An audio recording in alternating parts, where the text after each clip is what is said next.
We got Smash Bros though. 3, 2, 1, go! What's up? It's your boy Levelhead back with another live and Level Gamers podcast. We are here. Whole crew, Keith Norris, K-Bum 20. We have a lot to discuss, a lot to talk about. Got a lot to get off my chest. What's up, folks?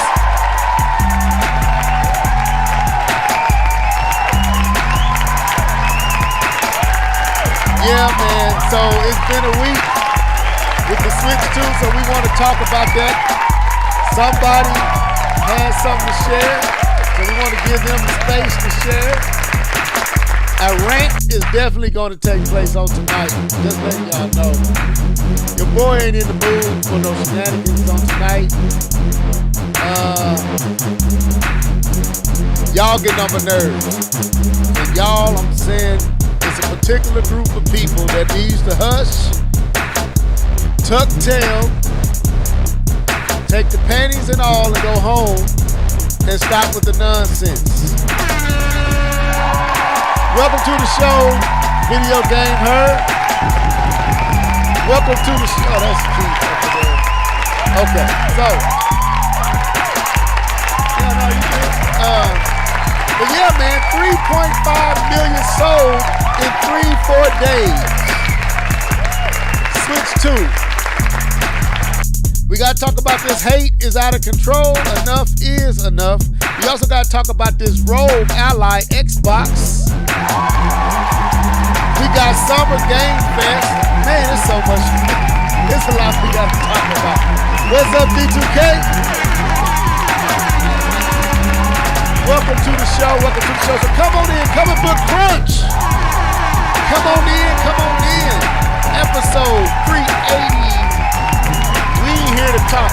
The hate is misplaced and out of control. Enough is enough. So we gotta talk about it. Come on in, send this out, put this up on X, put this on everywhere. Make sure people get up in here. We got a lot to talk about on tonight.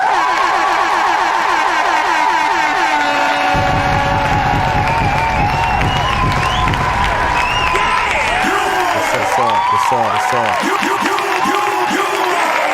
Lee, I saw you playing Splatoon. Did that happen today? Did the graphical upgrade happen today? That's the 12th, right? Yeah, it did happen today. Yeah. So I saw you playing. I saw some of your stuff online on the X, Nia, and you look like you don't play Splatoon.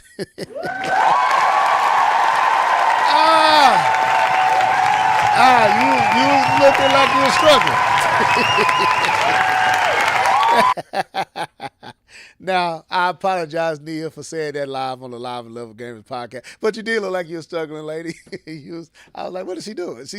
And you literally said, I don't know what I'm doing in this game. And it was clear you didn't. But anyway, welcome to the show.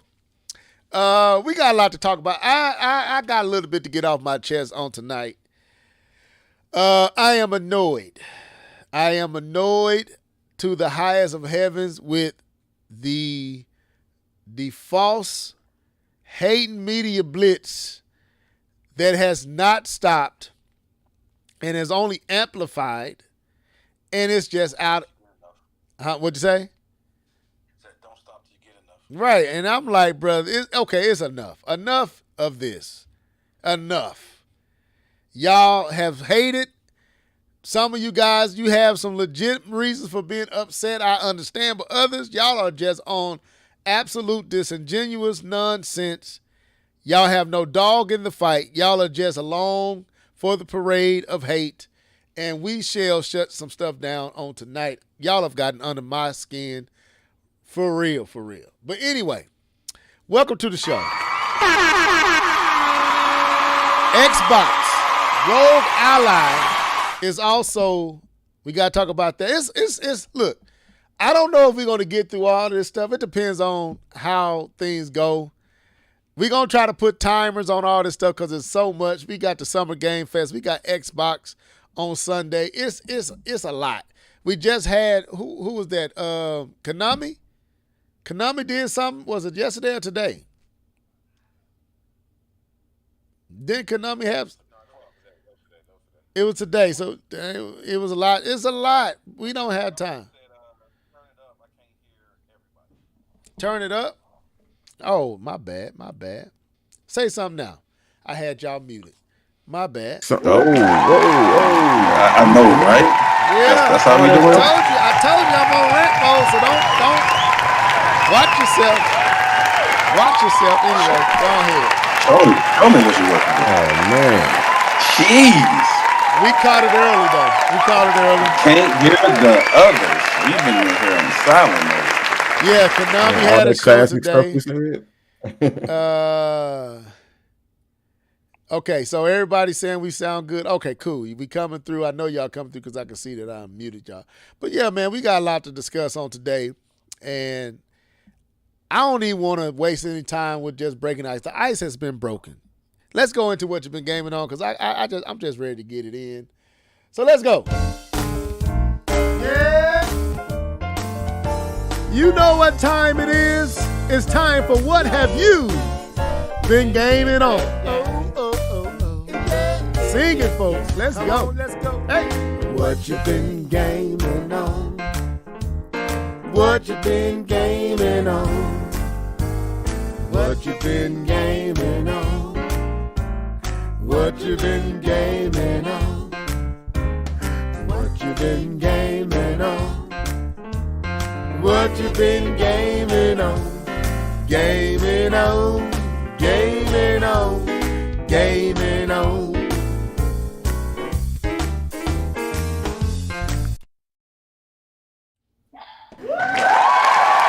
All right. Welcome to the show, Heart and Soul. Welcome. So, Chariot Man. What's up, Chariot Man? Actually, hey, y'all, I got a chance to chop it up with Chariot Man.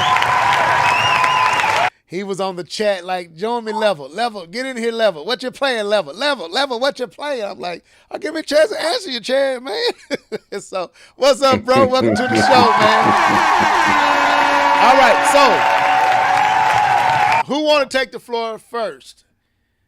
Who wants to go first? What have you been gaming on? Yes, sir. I'll go first. All right.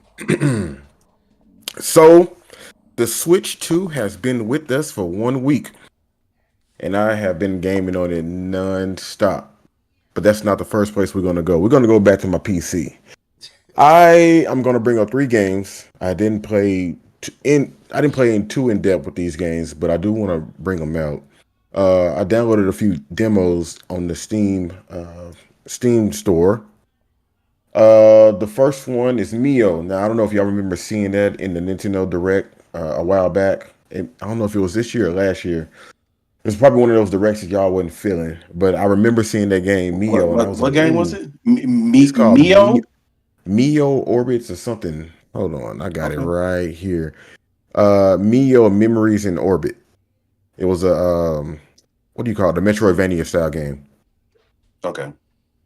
I played this game over the weekend and I was lost. I don't know what I was doing. The music was soothing and I'm just running around. There's so many levels. You can go up, you can go down, you can go side. I'm like, I don't know what I'm doing. So I eventually cut it off. Hopefully, something will spark because I love my Metroidvanias. The second game that I was playing was Hell Is Us. Now, when I played this game, I wasn't sure what it was. I didn't know what it was. I thought it was like some PC janky type game. My settings weren't good. But I kept playing it because it kind of had that little Fallout feel in the beginning because you had to talk to some characters and the way they were setting it up. But I kept playing. did like the first puzzle, and then I got into this area where the soldiers were being destroyed or whatever. And when I got in there, some stuff happened where you meet this character, and then the next thing you know, you got the abilities that character has. And I want to say, I could be wrong, but I want to say What you this want to say? game What you want to say? is kind of like a Souls game. Really? I think. When the combat kind of reminded me of Souls because I was like doing a lot of blocking.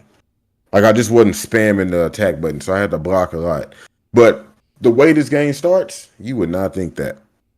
But that's something I'm probably gonna check out. Hell is Us is looking pretty nice. I'll probably check that out. And the last one is Ambrosia Sky. I have no idea what I was doing in this game, but I did want to highlight it. It's a PC game. I believe it's a PC game first. You running around repairing stuff on a space station. What's the name of it? Ambrosia Sky. Not like Marsha Ambrosia, but Ambrosia Sky. Yeah. Not ringing a bell. Shouts out to Kawan and Darkwing Dragon.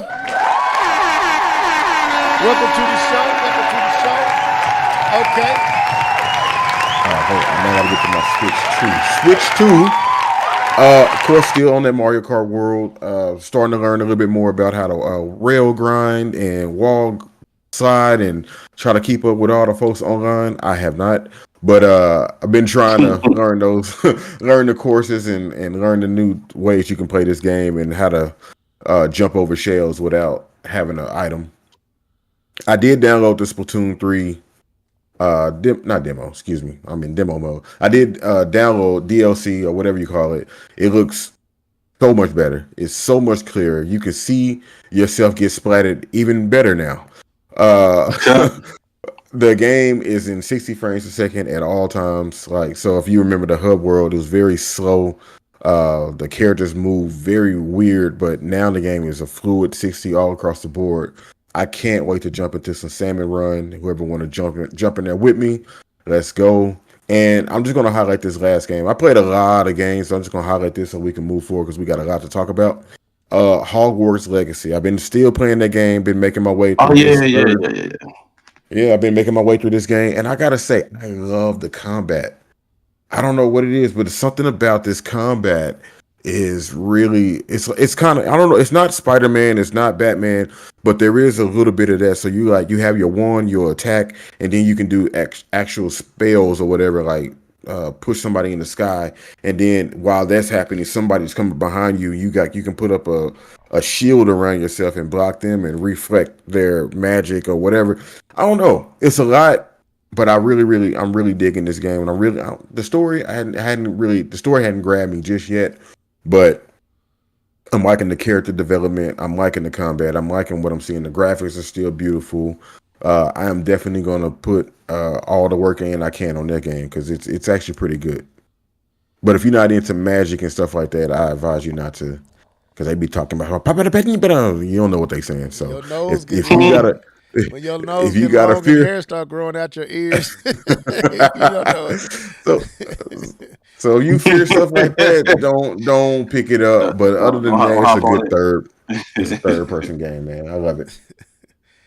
Let me see. Nia said, I've also played No Man's Sky. Did you get the upgraded version? I'm pretty sure that's what you got. They upgraded that version for the Switch 2 too. Okay, K-Bomb, do you want to go or do you want me to go? No, man, enjoy yourself, sir. Enjoy yourself. So we finna go to the rant? Oh, okay, well, we move on. We done Oh, okay, you said enjoy yourself. I'm finna rant. Okay. So, no. I'm messing with you, man. So, let me say what I've been gaming on. So, of course, I've been gaming on the Switch. A week, man, a whole week. And I haven't gamed this much in a long time. I'm making time to game. And so what I've been playing is some of the same stuff I shared with y'all last week. I've been playing Cyberpunk 2077. And like Chariot Man said, CD Projekt Red must be some wizards or some magicians or something, because I don't know what the game looked like on the PlayStation 5 or the Xbox Series X. I don't know what it looks like on a high-end PC. But what I can tell you is it looks good on the Switch too.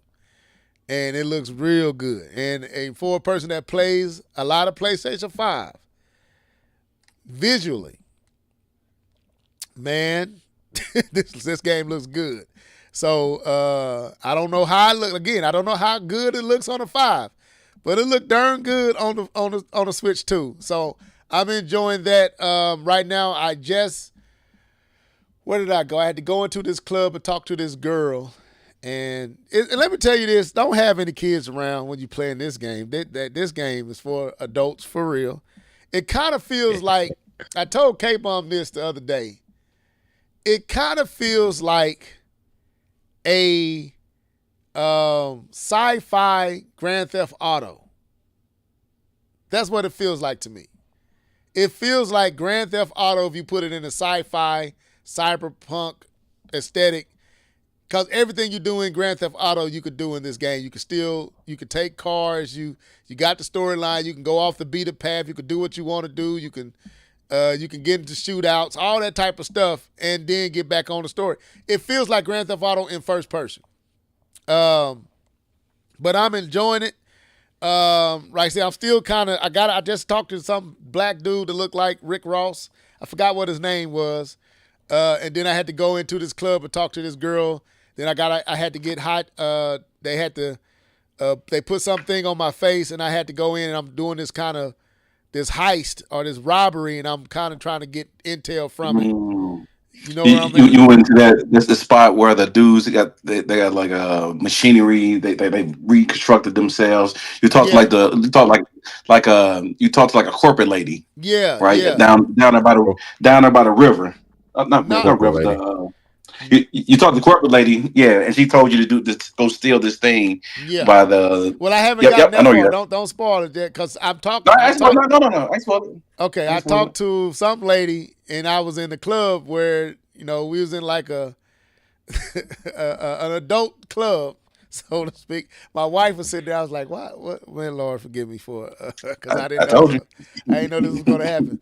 But anyway, so I was getting through that scene, and so I'm going to figure out what she want me to do, and I'm trying to get through it. But so far, the game is good. The game is really, really good. Visually, the game is breathtaking. It's I don't know how CD Projekt is pulling this off.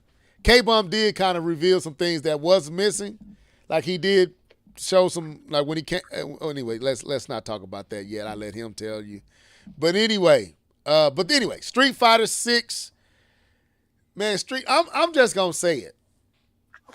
I've owned Street Fighter 6 on the PlayStation 5 for about a year and a half now. I prefer to play it on the Switch too. Just gonna be flat honest with you. And the reason is it's the control. The controller feels better on the Switch too. The D-pad and the Pro Controller on the Switch too it's not better than the DualSense, because the DualSense just got too much functionality in each trigger and all that. I'm not saying it's better than the DualSense, but it does feel better in your hands. It's lighter and it's just more responsive. Like Street Fighter 6 on Switch 2 is just responsive, man.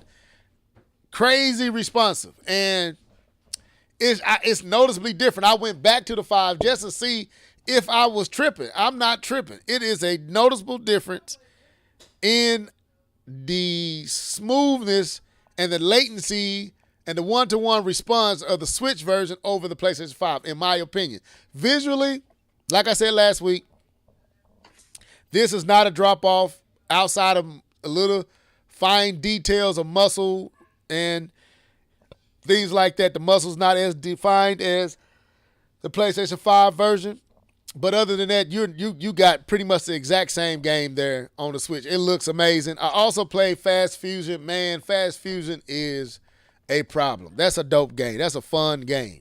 And it's only $14.99. Absolutely fun. And of course, we've been on that Mario Kart world we've been on that Mario Kart world. Keith, we've been on that Mario Kart world. Sure. We got it in a few nights ago. I was pleasantly shocked by some skill sets of an individual. I shall not say at this moment, but their skills were shocking. I was not expecting this, and very, very much challenging, and was winning. So, yeah, we got it in with Nia, myself, and Keith. We got it in on some Mario Kart for sure, for sure. I also played Breath of the Wild just to see if it was what it was. And I realized that, let me tell y'all something. If you have 120p set on your Switch 2 and you're not playing 120 frame per second game, and please shut the door, family. Thank you. Turn it off. Do yourself a favor. Turn off 120p because it's setting your TV at a lower resolution, and you're missing the fullness of the game because once you set it at 120p for all games, it brings it down to 1080p in the resolution. Turn it off. What did Teddy say? Turn it off. Anyway. Turn off the lights. So turn it off. But, so once I did that, that's when I saw how good Zelda Breath of the Wild looked. Now, it really makes you realize, yeah, we don't want to play it like that no more. But thank you, Nintendo, for 60 frames per second, smooth, buttery Breath of the Wild. Hopefully the next Zelda is taking full advantage of the Switch 2. What else did I play? Man, I played a lot of stuff, and I don't have time to go into everything. I played a whole lot of stuff. I played Street Fighter V on the PlayStation 5 as well, and right now, that's all I play because it's too much. That's too much. I'm enjoying the Switch 2 right now, but we're going to get into that here in a second. I got to give the floor to K-Bum to share what he's played, so the floor is yours, bro. On mute. All right. So what I've been gaming on? So I've been gaming on just the usual, playing a little bit of 2K, playing a little bit of Marvel Rivals, and that Switch 2 dog. Drop the balls up in this piece. I was trying not to spoil it, man. I thought I gave it away when I said K-Bum show. I was like, wait a minute, I can't say that yet. Let's get it in. All right, folks, y'all need to buckle up. This is going to be a ride right here. So I'm going to give you, first thing I got to tell you is how I got my Switch. Then I'm going to tell you what games I've been playing. And then you're going to get an honest review from a non-Nintendo fanboy. Y'all want to hear that? If not, buckle up. You're going to hear it anyway. Okay, so my homie, my boy, my partner, my main man I've been knowing for, good Lord, I've been like 20 years, right? We've been knowing each other for 20 years. Mr. 22. Mr. Levelhead, my homie, been known for 22 years. Went ahead and pre-ordered me after dangling the carrot in my face several months ago. Wanted me to pre-order me a Switch 2 with the Mario Kart bundle, and I was like, yes, I please, sir, go back to GameStop, go with your wife, go with your kids, pre-order me that system. I need it. So your homie was supposed to, bring the system to me on the weekend. He was talking about all this time, K-Bum, what? I should just go up the same day that it releases and bring in your system, man. I should just go ahead and do that for you because you my boy. Is embellishing like go ahead. Spoiler alert, folks, he did not. So I went ahead and talked to my wife. Shout out to Miss K-Bum. She is for real a G. And I asked her on Friday, hey, baby, thank you for the shout out. Hey, baby, would you mind taking a 2-hour trip? So the way I said it, because where Levelhead lives, we actually went to college in that same area. And so me and the wife and Level, we all know each other. And so I told her, some of our favorite restaurants are still down there. So I said, baby, you want to take a trip on today, we can cut out work early. We can go down and eat our favorite food from That's college. You want to funny. do that, baby? We can go That's get funny. our favorite meals. I mean, while we down with too, but we can go get our favorite meals. This So the wife dude, like, Keith, this dude used me for show. He's like, brother, Man, she knew what was up, though. She knew what was up. oh no, she knew. She said that's switch too out, ain't it? Like, yes, ma'am. Yes, man, it's out. It's down there. She said, "Come on, boy, let's go." I'm like, okay, let's do this. So we hopped in the car. We drove down our 2 hours. I made sure I called my man ahead of time, let him know where we gonna be at. That we gonna be in the vicinity. I need my system pronto when I touch ground. So it took about 2 hours to get down there. I get there. We get there. We pull up. And my man was there ready for me. I'm excited. I get ready to pull up to the house, and I see one of the little levels, the older little levels, pull up, and she looks just like I remember, but just a lot older. She's a teenager now. This one welcomes me in the house, and so I say, yes, ma'am. How you doing? I get a hug from Miss Level.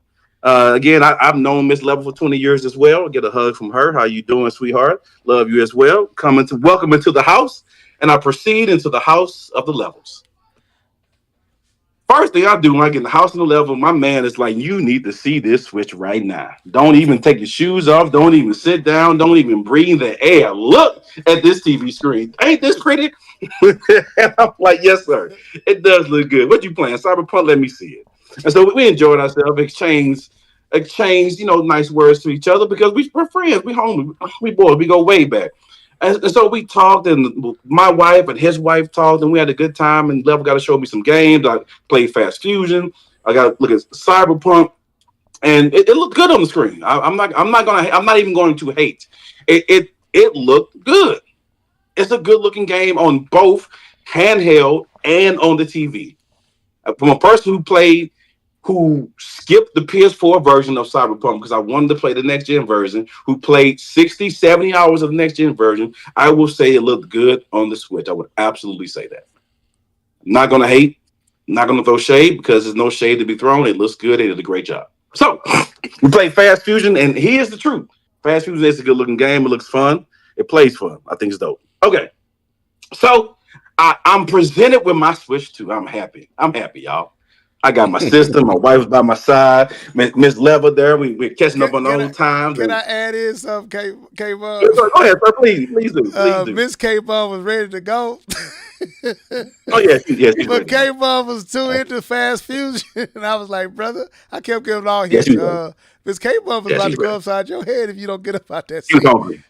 She wanted that food. Yeah, she's ready to eat. She's ready to eat. Okay. You promised me dinner, boy.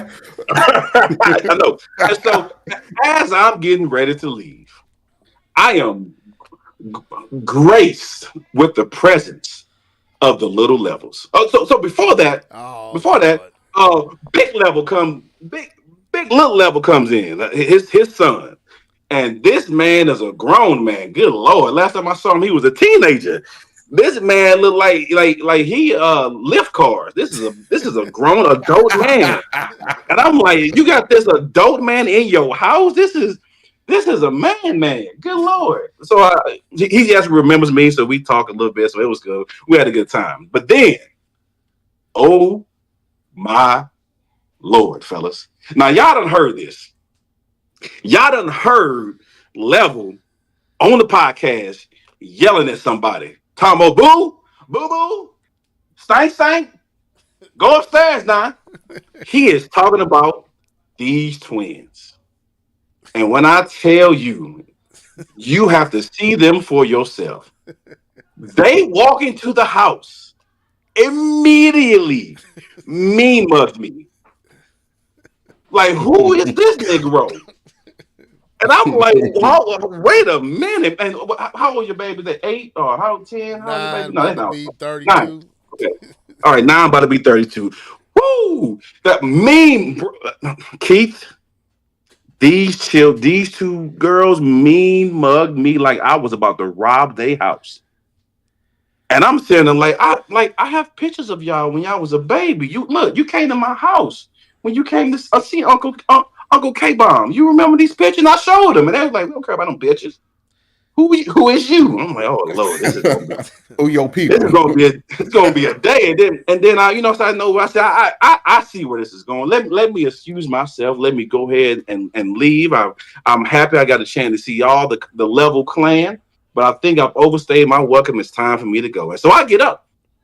And I get ready to say my goodbyes. I go over there and give. Remember, me and Miss Level was having a good time. I go over to give Miss Level a hug to say bye, and I get pushed away by one of these little gremlins. They like, don't touch my mama. And I'm like, it is time to go for real.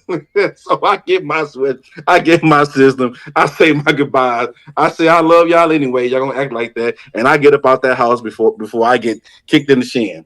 But anyway, it was a good time. I enjoyed myself with my homies and got a chance to see the little kids. So I definitely enjoyed myself. That was a fun time. But with all that being said, I get home. And now it's time to talk a little bit about the Switch. All right. And so the game, actually, it's about talk about what I've been gaming on. So I actually hopped on the system with the group, me, Level, Keith, and the video game girl herself hopped on, and we played some Mario Kart. That was an enjoying time. And the person that, if you didn't catch it, that he said had some skills on that kart that he wasn't aware is your boy K-Ball. Now I guess it in now. I'm gonna compete if we gonna do it. But we had a good time. No, Keith won like the first one. He made sure he got his win out the way. I grabbed me a couple wins afterwards, and I think Keith grabbed the last one before we got up out of there.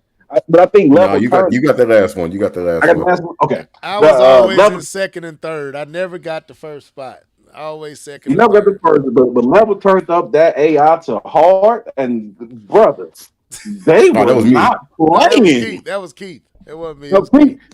Keith, my fault. Keith turned it up. Man, they were not playing, brother. Lord have mercy.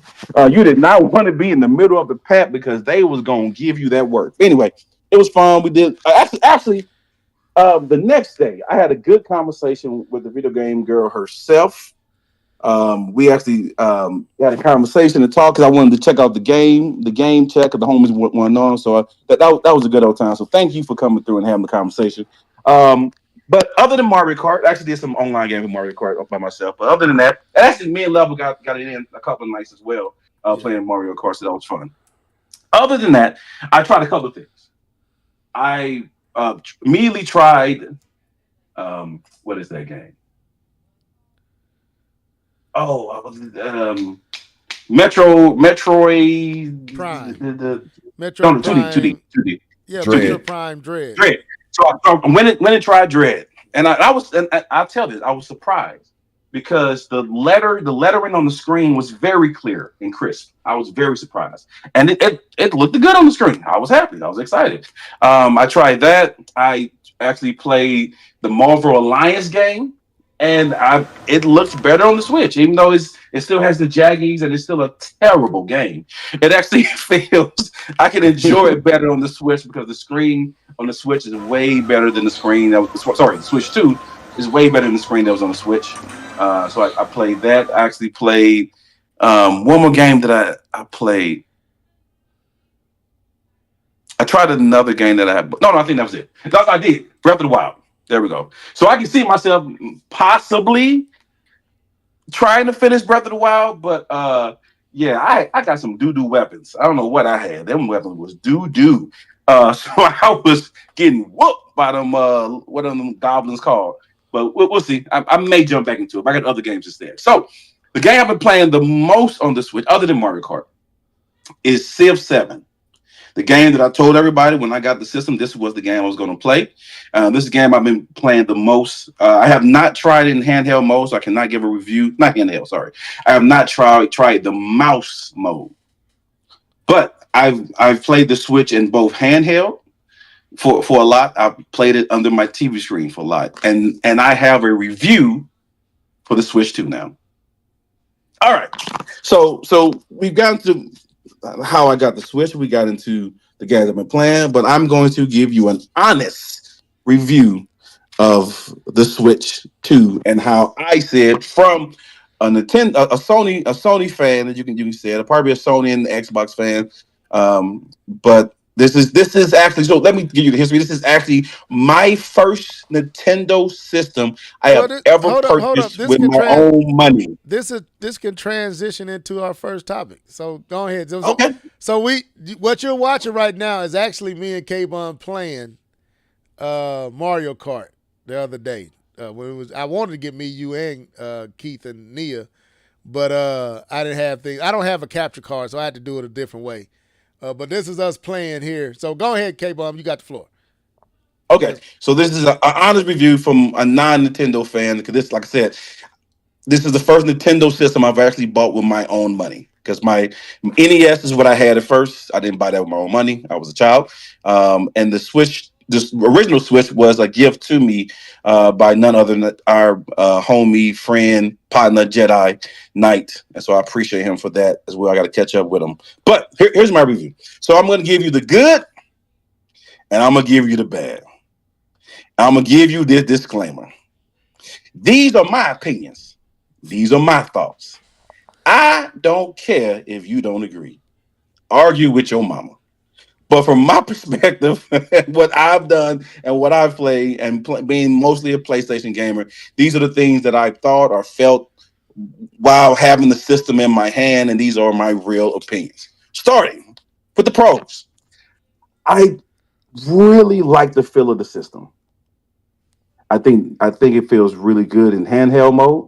It's very easy to carry around. It's bigger than the Switch, but it doesn't feel overpowering. I think they hit it out the park with the feel of the system. The material feels good. The controller feels good.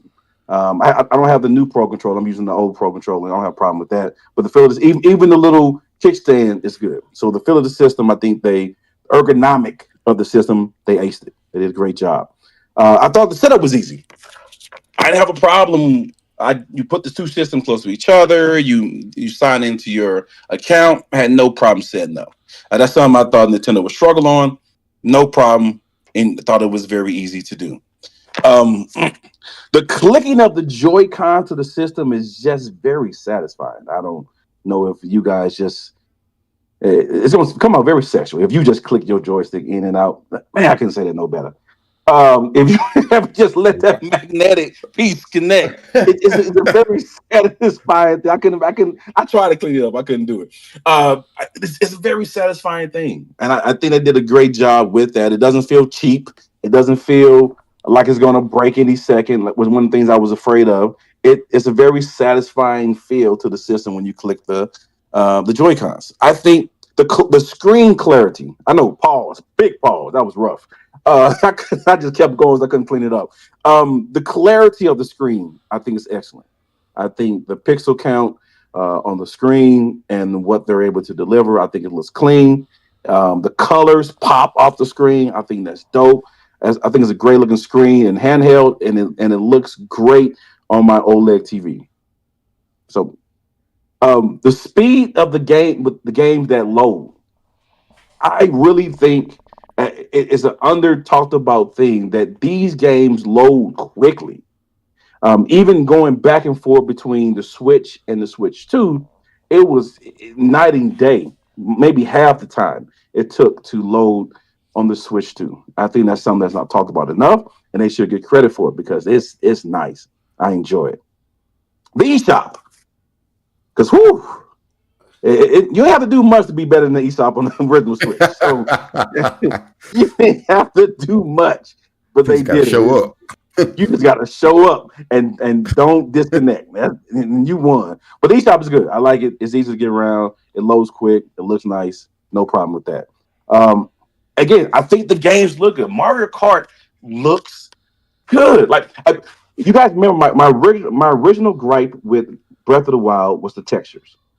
And I think it wasn't just the texture, it was the textures with the resolution, with that LCD screen.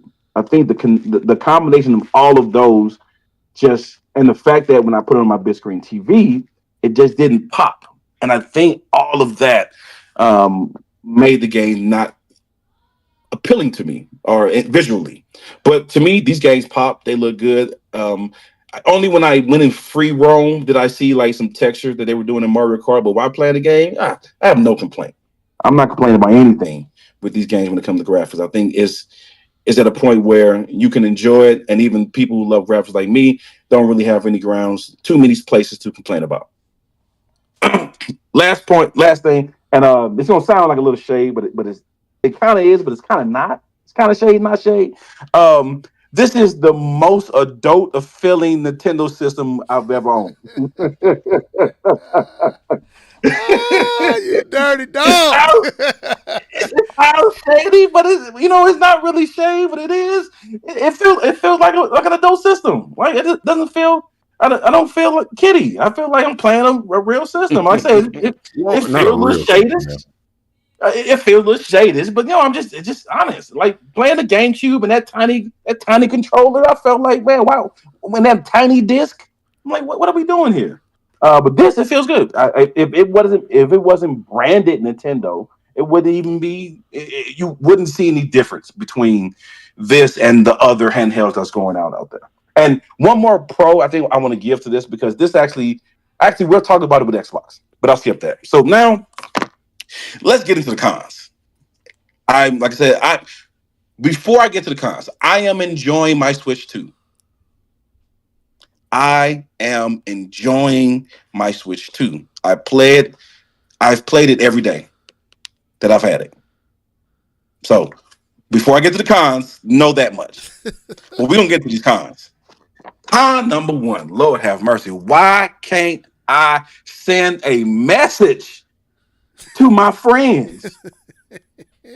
Why can't I say, hey, Leveled, you want to play Mario Kart? Hey, Nia, you want to play Mario Kart? Keith, you want to hop on and play, sir? No, I have to pull out a phone and text or Discord or whatever. Hard on this part, boy. I was racing you hard right there. Go ahead. Man, you were. Yeah, you were. But man, why? I'm sorry. This is 2005. I've been messaging people on gaming systems for a while now. So I'm sorry. That's a con. You can't tell me otherwise. Man, we are going at it. Jeez. Okay. And I know this is a pro for some people. For me, game chat is not a pro. Game chat is a con. The reason why game chat is a con for me is that they've had years to see how it's done, and I still think they miss the ball. Here's what I say. I think they missed the ball. One is that game chat is not integrated with the games. It is a separate thing. When it comes to PlayStation, if you want to. So what I do every day, I pretty much play my PlayStation. I'm in a chat with my homies, and it's very easy to do. We actually can start up a chat from a previous conversation that we've had, and we just go to that chat and we say start party. And whoever's in that chat gets a notification that the party started, and then it's like a bat signal we send out to people. All you gotta do is start the party, and people are like, oh, people, are you on? Let's play some 2K, blah blah blah. Game chat doesn't give you that. You have to actually go to the person, click there's no previous game chat that stays available to just click to let everybody know, hey, to join. You have to go through these blah, blah, blah. And also, it's not integrated with the games. When I say integrated with the games, what I mean is on my PlayStation, if I'm playing Marvel Rivals, so I'm in a game, I'm in a voice chat with my homies, but we're playing Marvel Rivals. And say we want to go into that chat and talk to the people we're playing with on our team.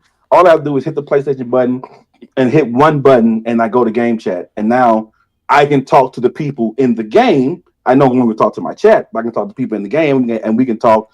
And if I need to say, hey, I need you to switch players, or hey, I need you to do this, I can do that, and then I can hop back out of that and go to my party chat.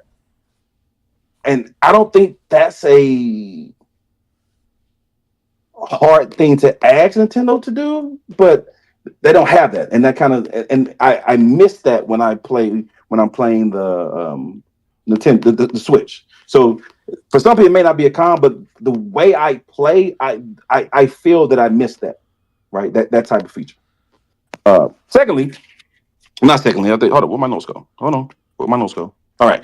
I know Keith made a comment about this, and I'm gonna try to speed it up so I ain't taking too long. I know Keith made a comment about this on Twitch or Twitter or X, whatever you want to call it. But I'm sorry. The black levels. So the LCD screen looks good, but the black levels are not there. Every single TV I own in my house is an OLED.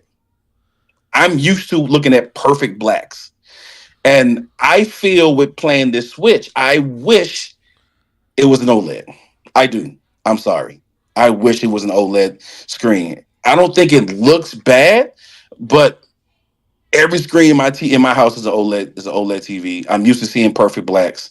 The fact that it's not perfect blacks, it's noticeable to me when I'm playing handheld mode. And so you don't see it a lot because Nintendo games don't do dark scenes. Everything is so colorful, but I do miss that.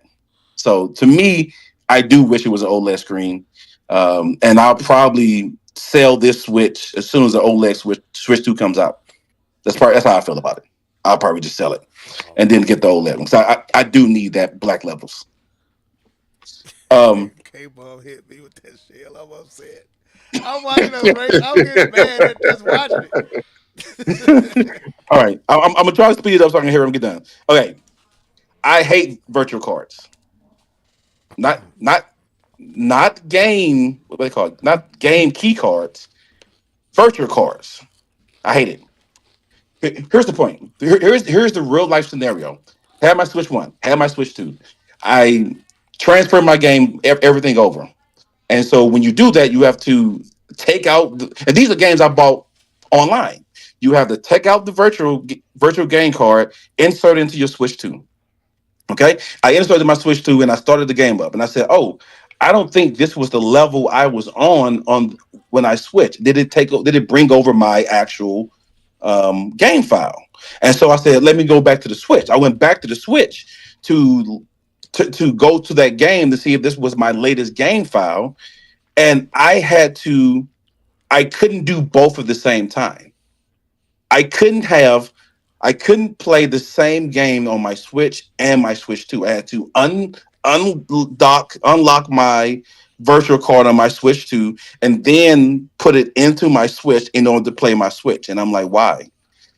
Why can't I play the previous gen system and the new system without having to switch virtual cards?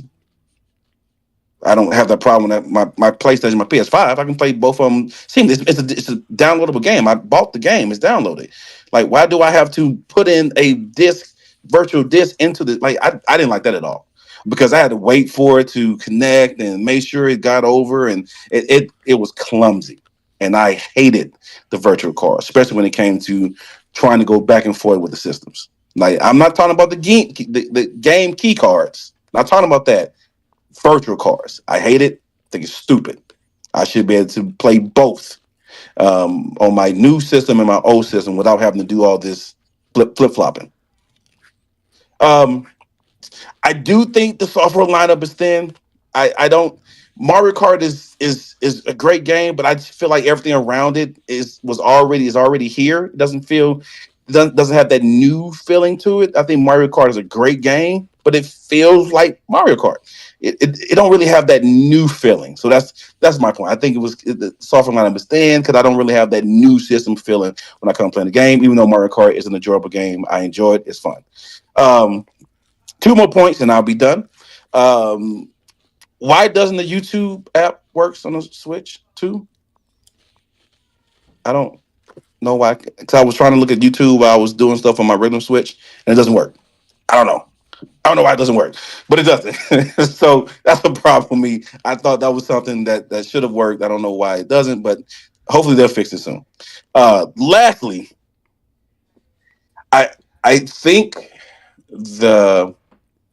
some of the system, the inner workings of the system, the way the system works, the way that, and Level kind of described it when I was with him, the way that you have to exit out the game to change your visual settings, display settings, some of it feels like it's underdeveloped and not finished, which is modern gaming as a whole. So this is a Nintendo issue.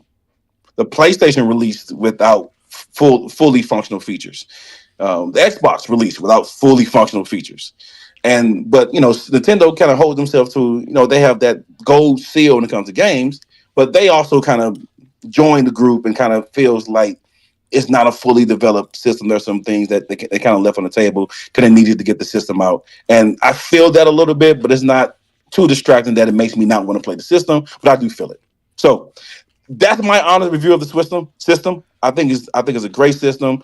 And I'll get into why I bought this instead of the Xbox. I'll get into it when we actually talk about the Xbox. But that's my review. That's my story. I appreciate you guys listening. I'm done. Man, wait a minute. Did y'all? Wait a minute. Heath, Nia, D2K. Did I hear this dude say he's enjoying the Switch too? No, I'm gonna tell you what I heard. What did you hear? This is what I heard. When the OLED comes out, I'll be happy to pick that up too. Absolutely, I will. Absolutely, these games look good, man. I just need a better looking handheld screen. I would absolutely get that when it comes out. No doubt about it. And this what makes this rant that's going to take place a little later so needed. If K-Bum, even with his negatives, can see the value, and I know K-Bum is a hard sell. He K-Bum is and Keith, I was trying to sell it too. I was like, look at that screen. That screen look good, don't it? It look good. But anyway, so we've all had a chance. Yeah, K-Bum came down. My girls was in rare mode on Thursday of last week. I don't know what they was on. On Friday. Wasn't that Friday you came through? Yeah. Yeah, it was Friday. Friday, yeah. Yeah, I guess we sold it so good on that on that Thursday. K-Bum said, I'm coming to get my Switch tomorrow. I was like, bro, you coming? He texted me, he's like, Level, when you say you was coming up here? I said, well, I thought I was going to be up there in about a week, but I got about $3,000 worth of repairs I got to get done on the Yukon. Found out that my AC compressor seized up, the belt broke. They got to redo the whole AC unit, and my radiator was leaking. So I was like, bro, I don't know when I'm going to get up there. He's like, don't worry about it. The wife said we can come down and get it. I was like, you coming this way? Like, yeah, we be there in a little bit. We going to Bazaars. We going to eat, and yeah, we going to be there. We must have said something last night that got this dude wanting to come and get it now. So no, what you said was weeks. That's what you said. He did say weeks. And I'm like, hold on, weeks? Wait a minute. So, but Keith. Yes, sir. It's been a week. Let's get into our pros and our cons. Since K-Bummers went through all his, excuse me for chewing on the food. Let's give our pros and our cons, and then I'm going to give my rant. Then we'll try to touch on the rest. Summer Games Fest, Xbox, Rogue, all the stuff. We're going to try to squeeze this in. But take the floor, bro. Give your pros and your cons of your first week with the Switch 2. And this is me and Keith. This is me and K-Bum really going at it in Mario Kart. And this brother is good. I'm going to say this right now. He was better. I'm like, it ain't no way this dude this good. He don't even play Nintendo like that. How is he this good? And him and Keith. Mario Kart. Him and Keith are formidable foes. Nia as well. But we was getting it in, man. Even on hard. I remember that last one we all got. I think me and Nia. It was one that we all got booted out. We didn't make it. Knockout put you on the edge of your seat. That's no joke. But go ahead, Keith. Pros and cons. Oh yeah. So the first pro, the obvious pro, is the size of the console. I did get a chance to play with the console in hand. Feels great. You don't have to put your face in the screen to see it. It's right there. It's big. It's beautiful. It's bright. I have not seen the OLED OG Switch, so I can't speak to that. But the LCD that I am looking at does look good. Another pro is I do like the game chat feature. I think the game chat, me and Nia have been on it a lot. We've got on it. Me, Love with K-Bone, we got on it, and it works. It really works. I remember seeing it in the direct, and I was like, "Yeah, right. Yeah, right. We'll see." I didn't want to knock it, but then when I got it and we tried it, like I'm standing in my kitchen, I was doing something, and whoever I was talking to could still hear me, like still hear me. You know what I'm saying? And my switch is kind of under my TV, under a little cabinet, and it still sounds great to the other person. Actually, I can say that it sounds great because I got a chance to play the Welcome Tour. Yes, Oh, you tried it? I bought Welcome Tour. Yes, I did. They need that money. Say Nintendo needs say that money, say brother. say what you got to I say. almost did. I almost bought Welcome to it. I was like, no, I'm not giving you $9. Now, K-Bum did bless your boy with a gift card for his birthday. So, shouts out to K-Bum. K-Bum just coming through, man. He get out my way for this win, but still. Nah, he wasn't finna get out your way. But yes, I bought Welcome Tour. Welcome Tour is a interesting non-game promotional informational. I actually think people should reconsider getting not motion, but Welcome Tour. It teaches you about how you really struggle seeing 60 frames per second to 120 frames per second. I was losing on this thing. It was like, can you spot the difference between 60 and 120? And I was like, of course I can. I know what I've been gaming on the PC. Who do you think you're talking to? And wrong. That's actually 120. And that's actually 60. I eventually won, but it was a struggle. And it does some things with the motion. It shows you how everything works within the motion controls. It teaches you some things, that how they build things. It even tells you things like why we went in this direction and not in that direction. It's pretty good. And my kids, they loved it. There's this little spaceship, kind of like Gradius, or Gradius. That's how you say it. Well, anyways, you got to dodge these falling spike balls or whatever, and it's actually really, really fun. They got a lot of different games on there, little miniature games that's teaching you how to play the game, but it's also teaching you about the system and its specs. But anyways, I don't even know if that's a pro or a con, because you got to pay for that, and I think it should be free. But it's fun. K-Bum got some cheating code on this thing, man. Come on, dude. Because Don't his do this. car Don't was do this. just, I don't Don't do understand this. why his car was just going faster than mine for no reason. Don't do this. Don't do this. Okay, hold Don't on. do this. Shouts out to Shoki, yo. Welcome to the show. Oh, snap. All right, go ahead, Keith. The floor's still yours. Oh yeah, what I say? I said larger screen, the chat. What else? I love the backwards compatibility, and I love the Switch 2 editions of the backwards compatibility. And like we said earlier, the Splatoon 3 got an update today, and it looks fantastic. 60 frames a second. He fell off the stage. No, my bad, Keith. I'm watching this. I forgot we was going at it hard, dude. Go ahead. But yeah, I love the backwards compatibility, and I know that Nintendo's going to continue to release more and more updates. I want an official Metroid Dread update as well. So that's another pro. Another pro is, I hate to say it, K-Bum, but we got the sequel of the fifth best-selling game of all time in Mario Kart World. I know everybody wanted way more games. I know we got Donkey Kong coming next, and Nintendo's probably gonna have a first-party title every month. I would assume, but we got the sequel to the fifth best-selling game of all time in Mario Kart World. I'm glad they got this game out the way, because I know that there's going to be DLC. I know that there's going to be other things added. I was actually toying around with the idea today. I was thinking, like, man, they could have like drag racing, like some underground type stuff. Like, I see the sky is the limit with this title, based on what they did with Mario Kart 8. What else about this system that I really like? I like the fact that the docking station has a fan in it now. Now that they can push the graphics to their highest capabilities now, without having to feel like the system is gonna overheat. I really like that. I like the size of the Joy-Cons. Uh, I actually did buy a Pro controller for the Switch 2. I did buy one, but I'll be honest, the Joy-Con grip actually feels good with the size of the buttons and the controller, but I still feel more comfortable with the Pro controller.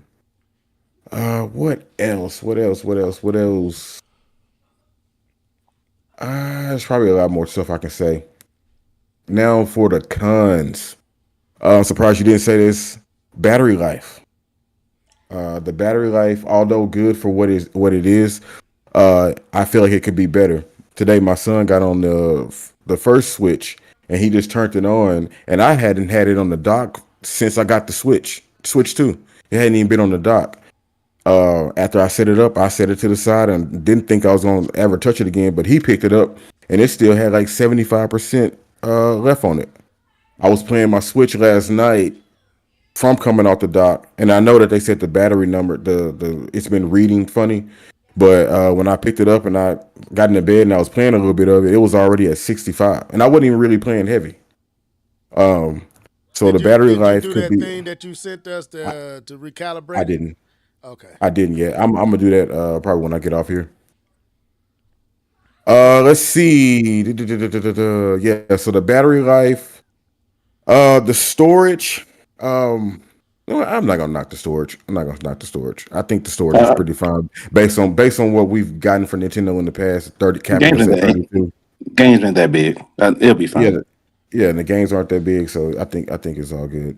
It's from a person that I bought hard drives in both my PS4 and my PS5, so additional Right. hard drives. I will agree with you, K-Bomb, on the chat. I do think that they should do something, give us some type of implementation of it. I was thinking maybe they could put it on the Switch app, or if you want it on the system. But I do think there needs to be some form of communication with your friends.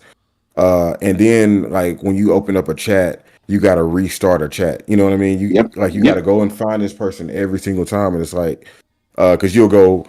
If I have any previous chats, you'll look and there's nothing there, but it should be something there because you've had history of communicating with people. Absolutely. So I will definitely agree with you there. There's more stuff I can say, but I'm gonna end it there because we already at 9:34, and I know Level want to go. I'm gonna be real quick. So, as far as the pros, everything y'all said, I'm in agreement with. First of all, the online experience is fun. Everything is smooth. I still got to try Street Fighter 6 online. I watched somebody playing where you can play with other, what they call that, where it's Crossplay. crossplay. Crossplay. Okay, I saw crossplay and it was working smooth. No hiccups. No, you wouldn't. It's just good. I like the chat. I like the seamlessness of the chat. I like the ease of getting in, picking your.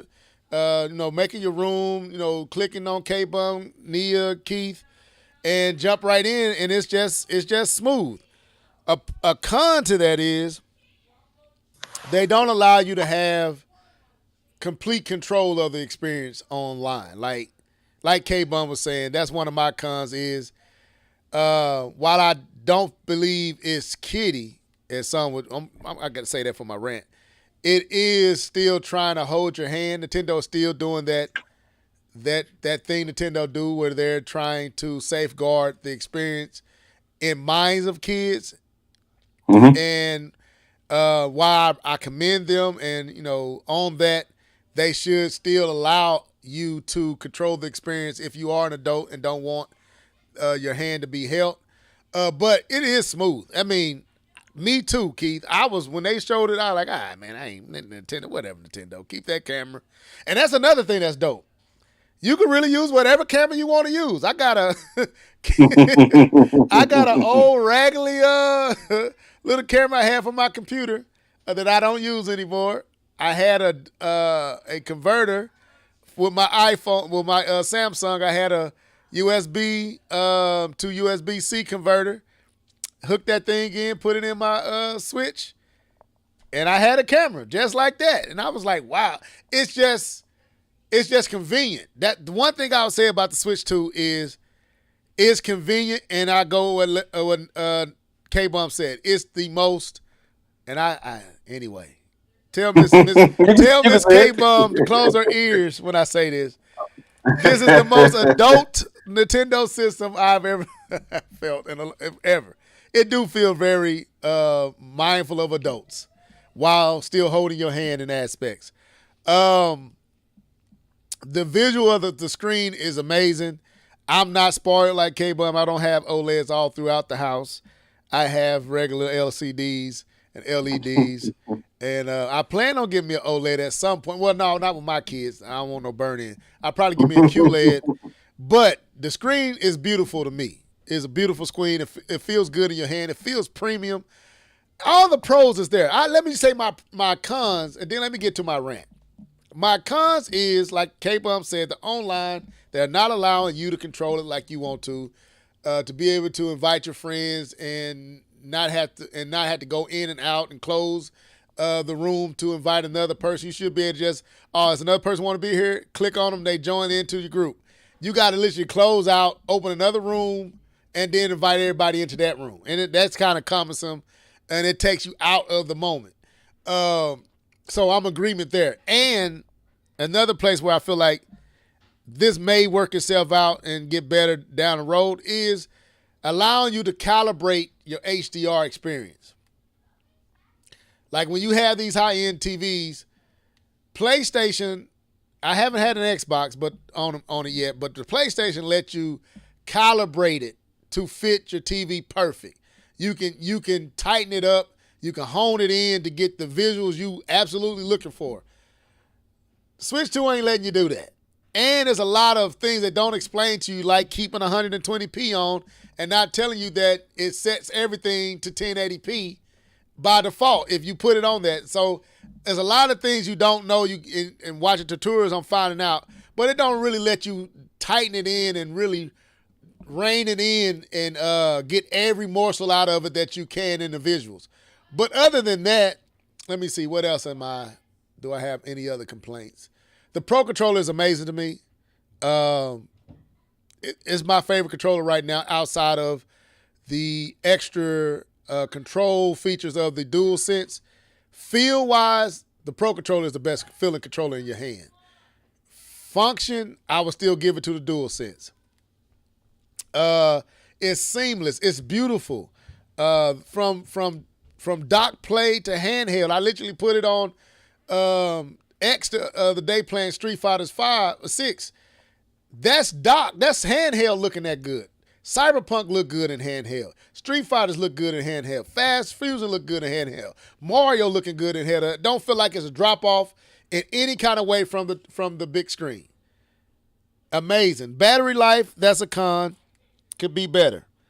So overall, I'm enjoying my Switch. I'm playing. I'm enjoying it. I'm looking forward to what's coming. I'm looking forward to what's down the road. So let me get into my rant. And this is where we finna go there. If K-Bum, and I know K-Bum, and I know his taste and his expectation. And K-Bum, that's why I told you earlier, I'm not even worrying about you because I already knew that you enjoyed it by the fact that you still on it, and we haven't heard many complaints from him. I knew I would have heard complaints day one. If it was really not living up, I knew I would have been unheard by now.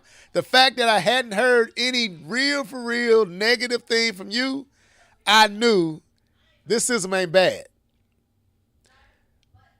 People, look.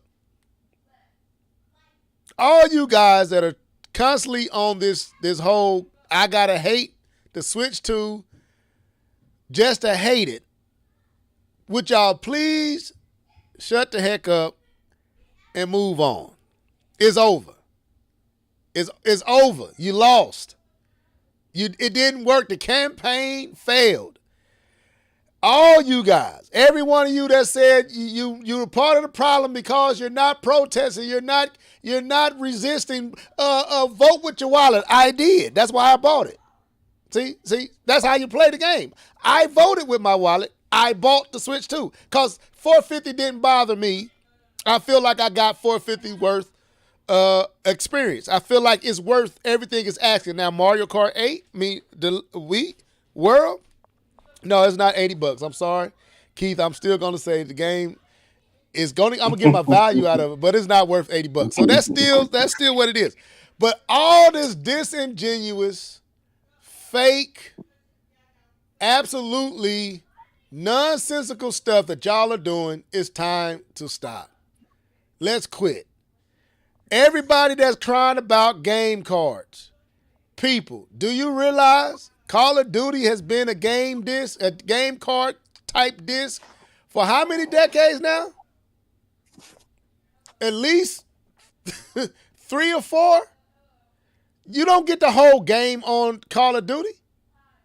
That you don't own that game.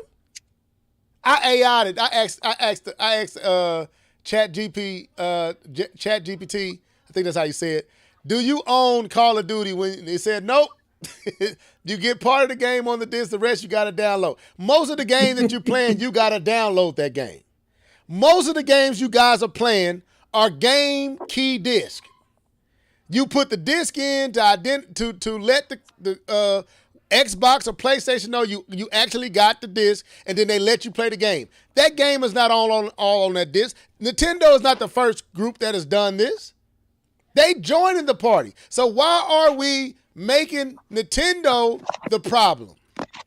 We talk about, K-Bump said the lunch lineup is light. Okay, it is light. But some of y'all praised Knack for the PlayStation 4. Some of y'all was praising Resogun like it was the second coming of Christ himself for the PlayStation 4. That's Killzone was being praised for the PlayStation 4, the most flat and lacking launch, one of the most terrible launches ever. Y'all praise them games, and here we got one of the highest selling game of all time at launch, with Donkey Kong Bonanza coming and Metroid Prime 4 in the horizon. In some kind of way, that's not enough in comparison to DLC, Miles Morales, and an Astrobot demo, and Demon's Soul remastered for the PlayStation 5. That was great. No one said, don't buy a PlayStation 5 yet. You don't have to buy. No, y'all went out. Matter of fact, if you couldn't find one, that's how hot it was, and chipsets and all that. But it was it was a shortage too. Yeah, I said chipset shortage, Okay. But it was still a hot commodity. Miles Morales DLC didn't stop nobody. Astrobot demo didn't stop nobody. Demon's Souls didn't stop nobody. And the rest of them games were on your PlayStation 4. I had Ghost of Tsushima upped it up to 60 frames per second. Had God of War upped it up to 60. It was the same stuff we're doing with the Switch 2. It wasn't a problem for PlayStation 5. But all of a sudden, it's a problem for Switch 2. You have nothing that even can compare at your launch to Mario Kart World, Donkey Kong Bonanza. Knack is not Donkey Kong Bonanza, y'all. Resogun is not Donkey Kong Bonanza. I'm sorry. Killzone, none of these games can compare to Mario Kart World. Killzone is still was a staple. It was a staple visually. It wasn't a good game. That's all I'm saying. I'm saying it was a technical. I'm not saying it was great. Yeah. But it's a staple. I mean, it's been there for several times. Yeah, it was a show off the system power, but you didn't have nothing in equivalence to a Mario Kart World at launch. Yet these people are saying Mario Kart World is not enough. Keith literally put a video up, and I'm gonna find it, and it was so funny watching this person kind of. And I told y'all I was ranting tonight. I'm sick of you guys. I really am. Like, if y'all, no, I am. I'm sick of these folks because they have no legitimate reason to hate. Now, the Switch 2 is not perfect. That's why when I was telling K-Bump earlier, bro, I know what you finna say. I think I already know what you finna say because you've already articulated. I know you'd like the Switch 2 because you're playing it. So if you didn't like it, you wouldn't be playing it. So I wasn't worried about those are real critiques. Those are real cons and worthy to be shared. A lot of what these people are saying is so fraudulent. Yes, I'm gonna say no, Keith. I know K-Bomb. I said I wasn't gonna say the brother's name. No, I'm gonna leave you alone. I'm not gonna do it. They said not to do it. Level, don't do it. Okay, I won't do it. I won't say no names. But some of y'all are nothing but leeches. That's what you are. You leeches. Y'all have no talent. Y'all are jumping on the bandwagon of negativity and taking advantage of people who thought and believed all these stupid leaks who said the Switch 2 was going to be $399. They were wrong. Sorry you kept believing them. They told you a lot that wasn't true. Now it's $450 and y'all upset. I get it. But you same people will go out and buy a PlayStation 5. Y'all buy Xbox Series X. Y'all buy high-end gaming PCs with high-end GPUs. Y'all would go out and talk about the Rogue Ally and go buy it. It's $800. The Steam Deck was $500 when it came out. No problem. But the Switch 2, $450. The sky is falling. Hell is frozen over. It's over. Now, what? Really? Come on, y'all. So, Keith, where's that thing at? You put it up in the, About the video with Gene? It's in the chat. It's in the chat. So, yeah, go ahead. Anybody got anything to say this while I look for this thing? Because these folks are getting on my nerves. I'm serious. I'm not remotely joking. These journalists, IGN, all these people know that everything that they saying about the Switch was equally true about the PlayStation 5, Xbox Series X, PlayStation 4 at launch, Xbox One at launch. All this stuff was true then, and you never said none of this stuff. If the Switch is not worth buying at launch because the launch lineup is light, then what was the PlayStation 4's launch lineup? What made that so? You didn't say anything about the PlayStation 4. Resogun and Knack was what you had in Killzone. What made that appealing and Mario Kart World some kind of way not?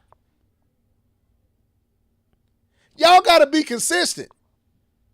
This double standard is ridiculous to me. It's an absolute double standard, and it's only done, in my opinion, to Nintendo to an enough degree and Microsoft a little bit less. Nobody does Sony like this. Nobody does them like this. These journalists, these people who cover these platforms never hold Sony to this type of a standard. And I'm sick of it. I am absolutely sick of you people just lying. Absolutely lying through your buttery, smoked up mouth. You lying. And I'm sick of y'all. I'm sick of my timeline being filled with individuals that have nothing legit. Yes, I know you're going to make a video. I know y'all going to make videos. I know I'm going to get covered. I know you're going to clip this out. All you guys that, and anyway, clip it out. You're lying. You are lying. I'm calling you a liar. You don't believe nothing that's coming through your lips. You're not mad at the Switch 2, at all. Some of y'all is just for clicks. Told you wasn't going to buy the system. What's the angry video game guy? What is his name? What's this joke of a dude? What is his name? The angry video gamer or whatever his name is. That joke. You know who he is. Angry Joe? The one that said he wasn't going to buy a Switch, bought the Switch, and then said he regretted buying the Switch. That was Dreamcast. Dreamcast guy. Right? That joke. Oh, yeah. That joke. Like people, stop. Can we stop? Go ahead, Keith. I'm sorry. K-Bone, who want to take over? Go ahead. I'm pausing my rant while I look this up. Y'all getting them. I'm serious. I'm sick of y'all. I'm sick of my YouTube. I wanted to delete my whole thing. I was so sick of my timeline filled up with these individuals. Why the Switch 2 isn't worth it. Why I regret my purchase. I'm like, y'all are fronting. It's just a front. None of you guys are serious. Because y'all are the same people that praise Miles Morales DLC. Y'all are the same people that was in love with Demon's Soul Remastered, and that's all you had for the PlayStation 5. And y'all said none of this stuff. And you don't have no games for the PlayStation 5 right now. You want to know how I know? Because I got a PlayStation 5. K-Bum has one. We both will tell you ain't no games over here. We in a drought. We looking like Elijah at the brook. It's dried up. Don't make me go to church on y'all.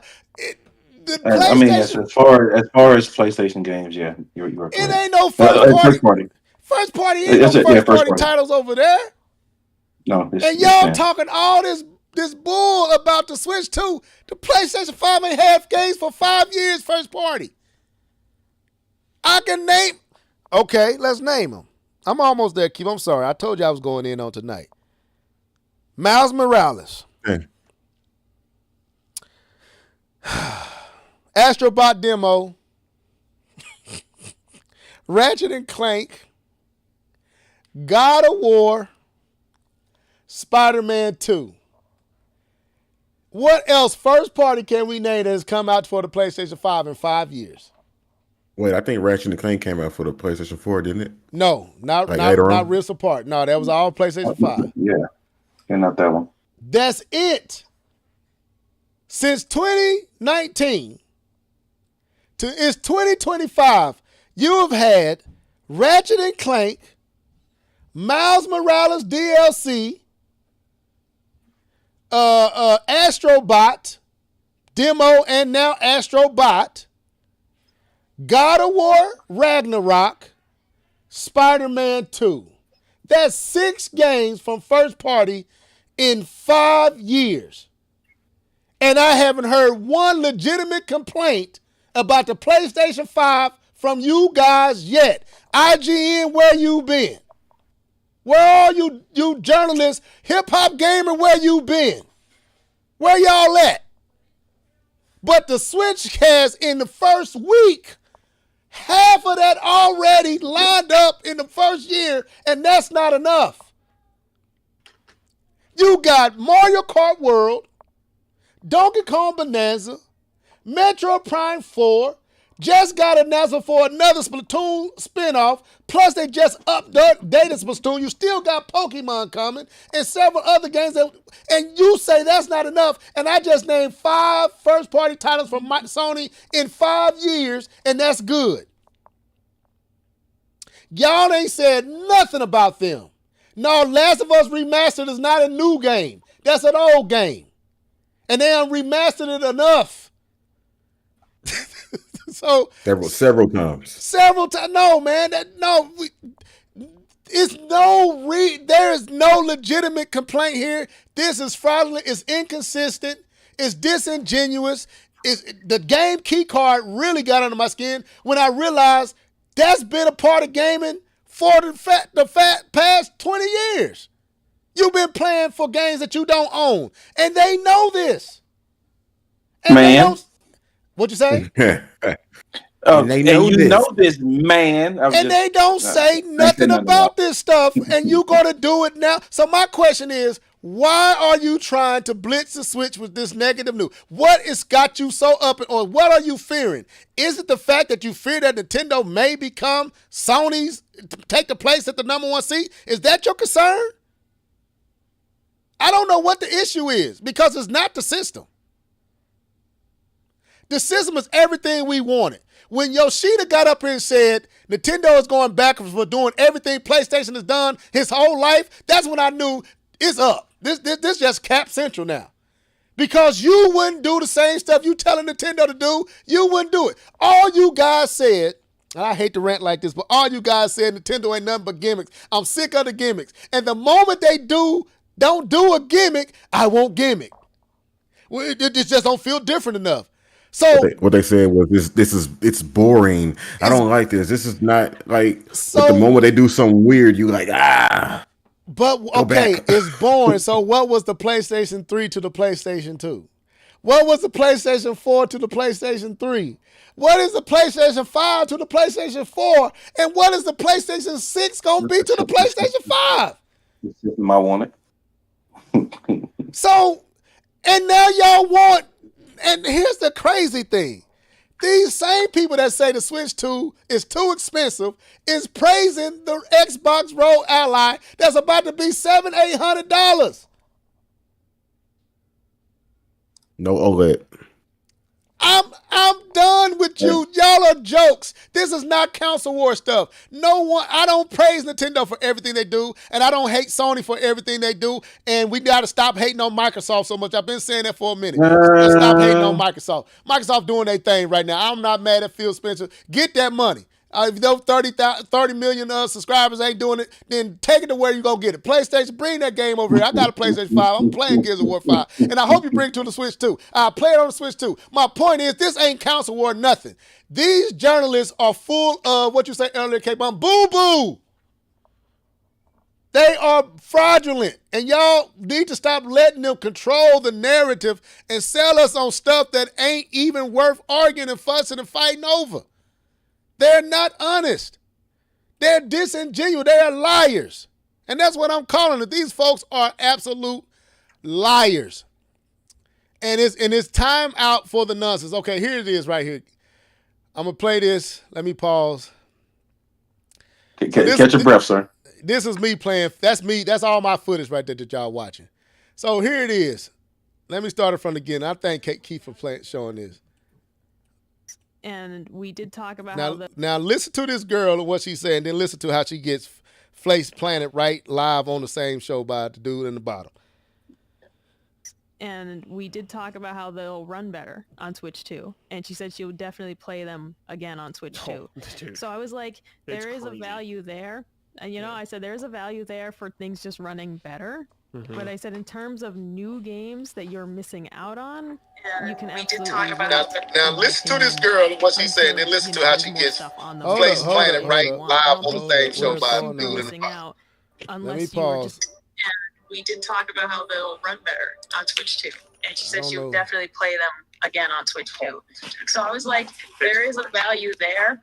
I said there's a value there for things just running better. Mm-hmm. But I said in terms of new games that you're missing out on, you can absolutely talk about somebody is playing something in the background. Let me pause. Is that somebody got feedback? I can't find where the feedback coming from.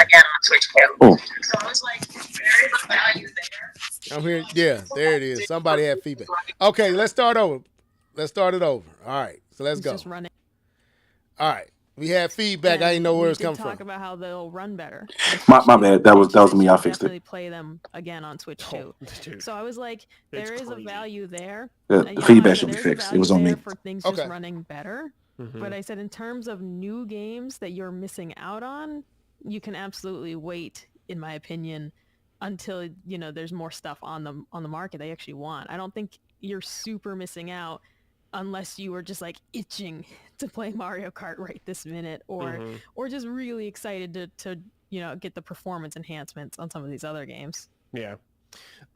Gene, man. Now watch what Gene says, and I love it. Watch this, and watch her face especially. I don't really vibe with the idea that this is a lackluster launch. I feel like the only people who are saying that are people who want to play Zelda or Mario. That's it, Sure. Look at her face. Because I don't understand how, and we said this last week, and a listener wrote that in. And if Mario Kart is not your thing, then I totally understand why it is a lackluster launch. But objectively speaking, this is the sequel to the 5th best-selling video game of all time in human history. What did he say? Is the sequel to the 5th best-selling game of all time.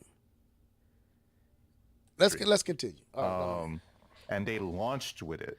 I don't understand how you can look at that and say, "Oh, this is a lackluster launch." They launched with probably the best possible game.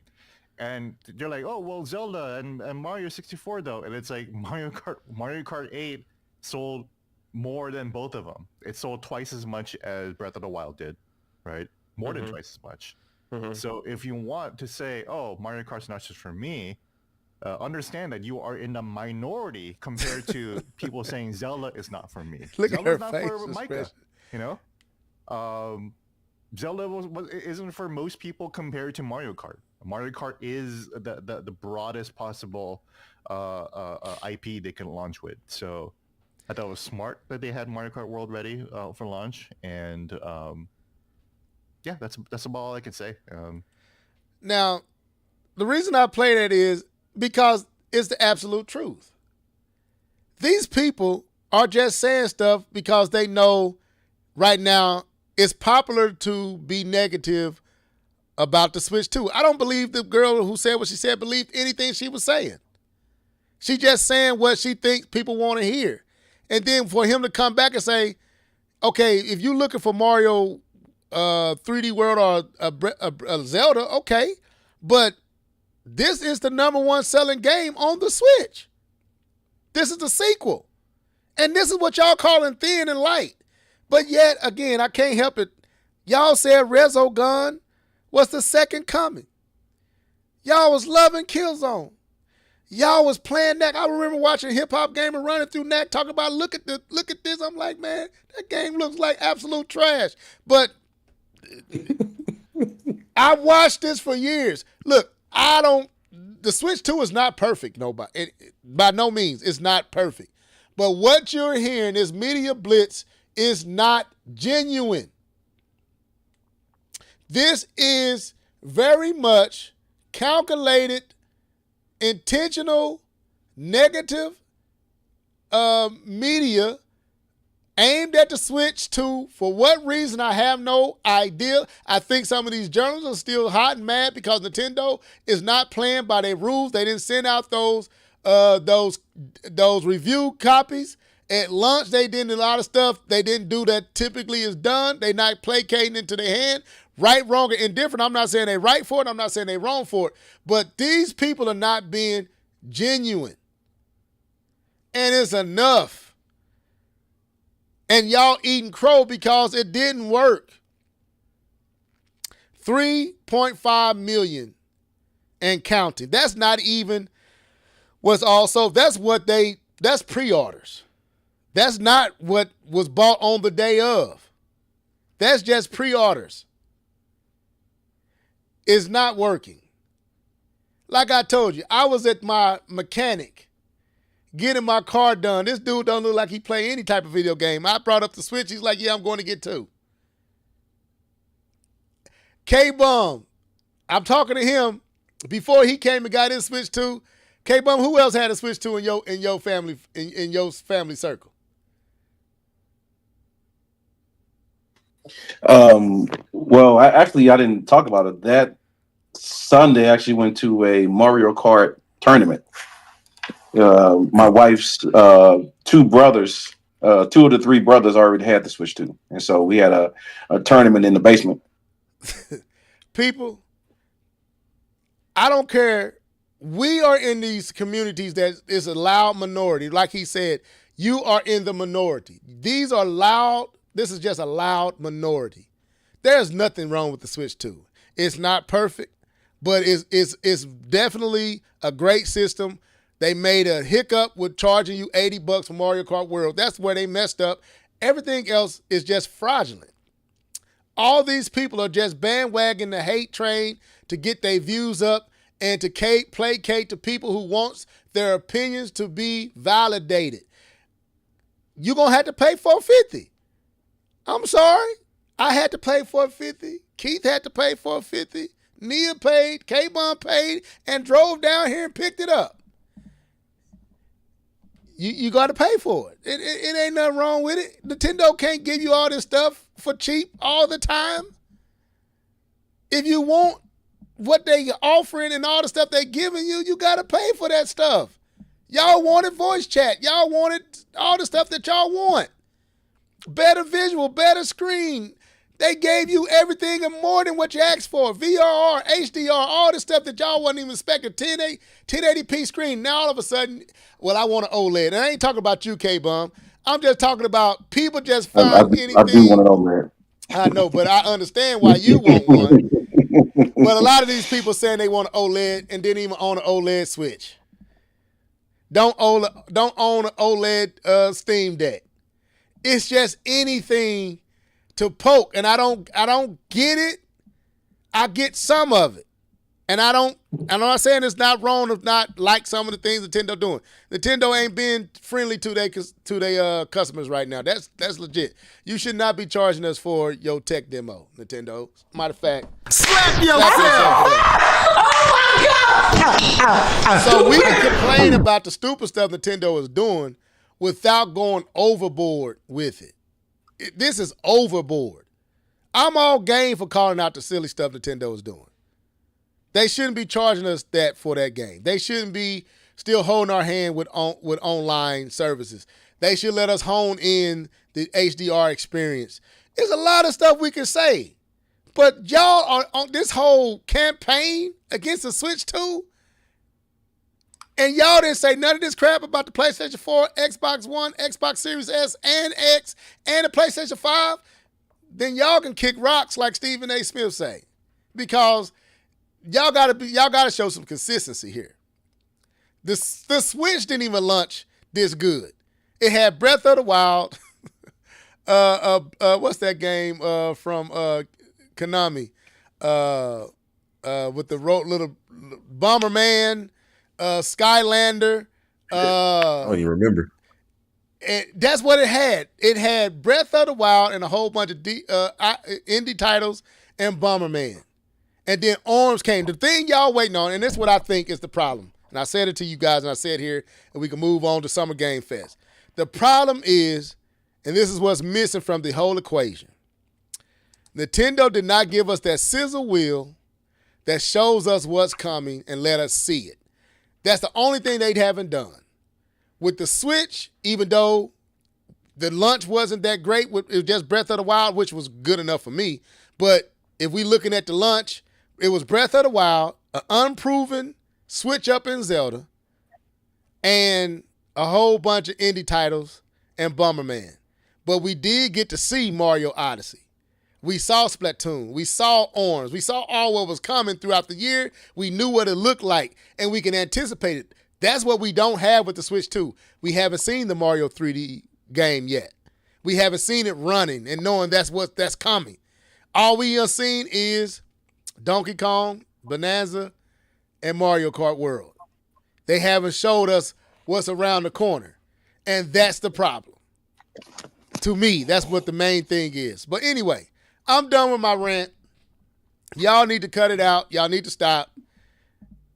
There's so much to enjoy here. It's not perfect, though, but neither was any other system at launch. None of these systems are perfect, and Nintendo Switch is fitting right in with every other successful system that y'all say is good and was great. They doing the same thing.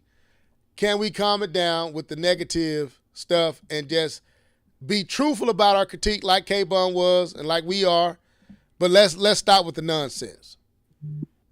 I'm done. My floor is yours. We can go on to the next thing. Now, if I was just to add to anything to that, and you did a masterful job, I would just say they like to highlight things like you just said that everybody else is doing, like the end user level agreement. Like Nintendo's gonna break your system. I saw so many videos. Nintendo's gonna break your system. Then the comments were, "See, that's why I don't mess with Nintendo. That's why I'm not getting a Switch."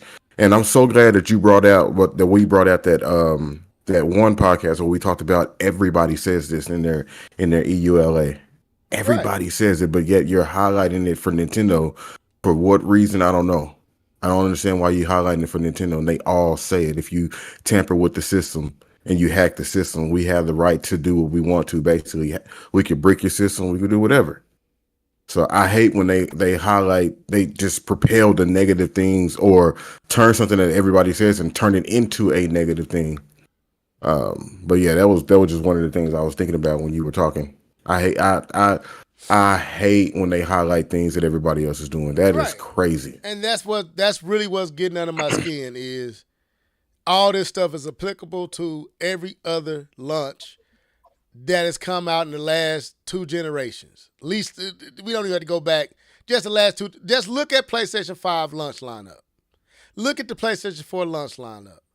K-Bum literally just said that everything wasn't working right on the PlayStation 5 and PlayStation 4 at launch. They worked on it. Guess what? VRR was shut off on the PlayStation 5 at launch. And they brought it later.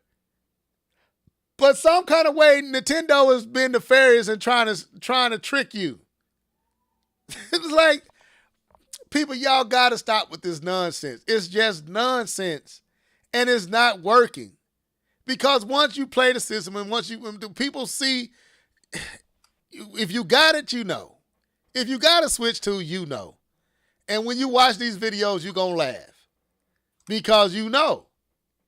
When we was just watching IGN trying to praise Cyberpunk 2077 on the Switch 2 while still throwing out questionable. He couldn't say it was bad because it's not.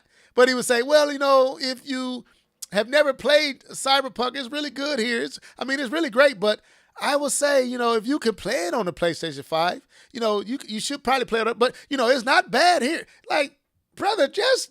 It's not relevant. Right. It's like, okay, just talk about the Switch. Brother, we know it's not a PlayStation 5. Who doesn't know that? So if it looks good, just say it looks good. Why are you fighting just to let that lie? It looks good, man. It runs great. No, you can't. You gotta, but you know, if you can play it elsewhere, that's IGN. Rich them. Oh my God. I don't even need to go to Digital Foundry right now. Oh my Lord. It's not a PlayStation 4. Well, what did the dude say that actually worked on the game? It's closer to a Series S. All this. Was that Bandai? I forgot who was. Yeah, I think it's that game that looks like Monster Hunter. The developers for that game. You kind of shared it. And they asked the question, is it close to a PlayStation 4 or Xbox? Or he said, no, it's actually closer to an Xbox Series S. Yeah, that was the Monster Hunter game. Yeah, you're correct. So it's like, but all this time, man, these folks been on some nonsense. And I don't get it. But anyway, I've said what I needed to say.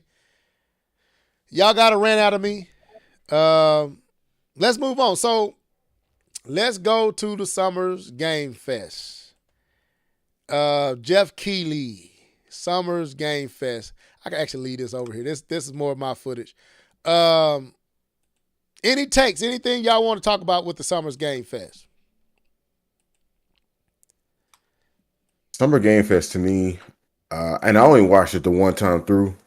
It wasn't that good to me. I thought the show was dragging. I can't say that they didn't have any great games, but that show was dragging. And then in the middle of it, they had a sizzle reel, and it was like the show ain't even over. But I do appreciate the bait and switch of Resident Evil 9 Requiem. I do appreciate that. But as far as this is what I'll say about the Summer Game Fest, because I can't just talk about the games, but I feel like they try to be everything for everybody. And what I mean by that is, like, if you look at the PlayStation Showcase, what was it called? State of Play. A lot of Sony fans were not feeling that because they expect certain things from Sony. And I feel like the Summer Game Fest tries to be everything for everybody, and it doesn't resonate. Like, you might have certain people that like their Souls games, certain people like their shooters, certain people like their platformers or whatever. And I feel like Jeff is going to just have to piss some people off and say, these are the type of games that we're focused on. Because I personally felt overwhelmed with the amount of games that they were showing, and they were showing games just here, games there, everywhere. And it was like, I can't keep up with all of this. And it just feel like, to me, it was a smorgasbord of just a bunch of stuff that I feel like if I was a developer, I wouldn't even want my game at the Summer Game Fest, because I feel like it's just so many games that throwing at you. I'd rather go put my game on a tweet or something, because I don't know. I'm just free because there's so many games. It's so many games being thrown at you so fast, and so many you can't keep up with all them games. It's too many. I think they have to choose games that they're going to highlight and leave the rest of them in a little sizzle, and that's it. And if you want to check it out, go look at it on your YouTube. So you saying quality over quantity? Quality over quantity. They had a lot of games. Well, I know we're gonna get into the Xbox one, but they had a lot of quality in the Xbox showcase. Yeah, But yeah, I'm that's gonna be honest with you. Summer Game Fest is too long for one setting. I can't. like 2 hours. 3. It's 3 It hours. was 3 bro. hours. 3 hours and 25 minutes. Well, if you include the intro, the I thing guess. where when they talk to the devs or something like that, they talk to there's a part where after it's over, they actually talk to like the Okay. devs or that's like a showcase So the afterwards. showcase about 2.5 hours, then the rest is 3.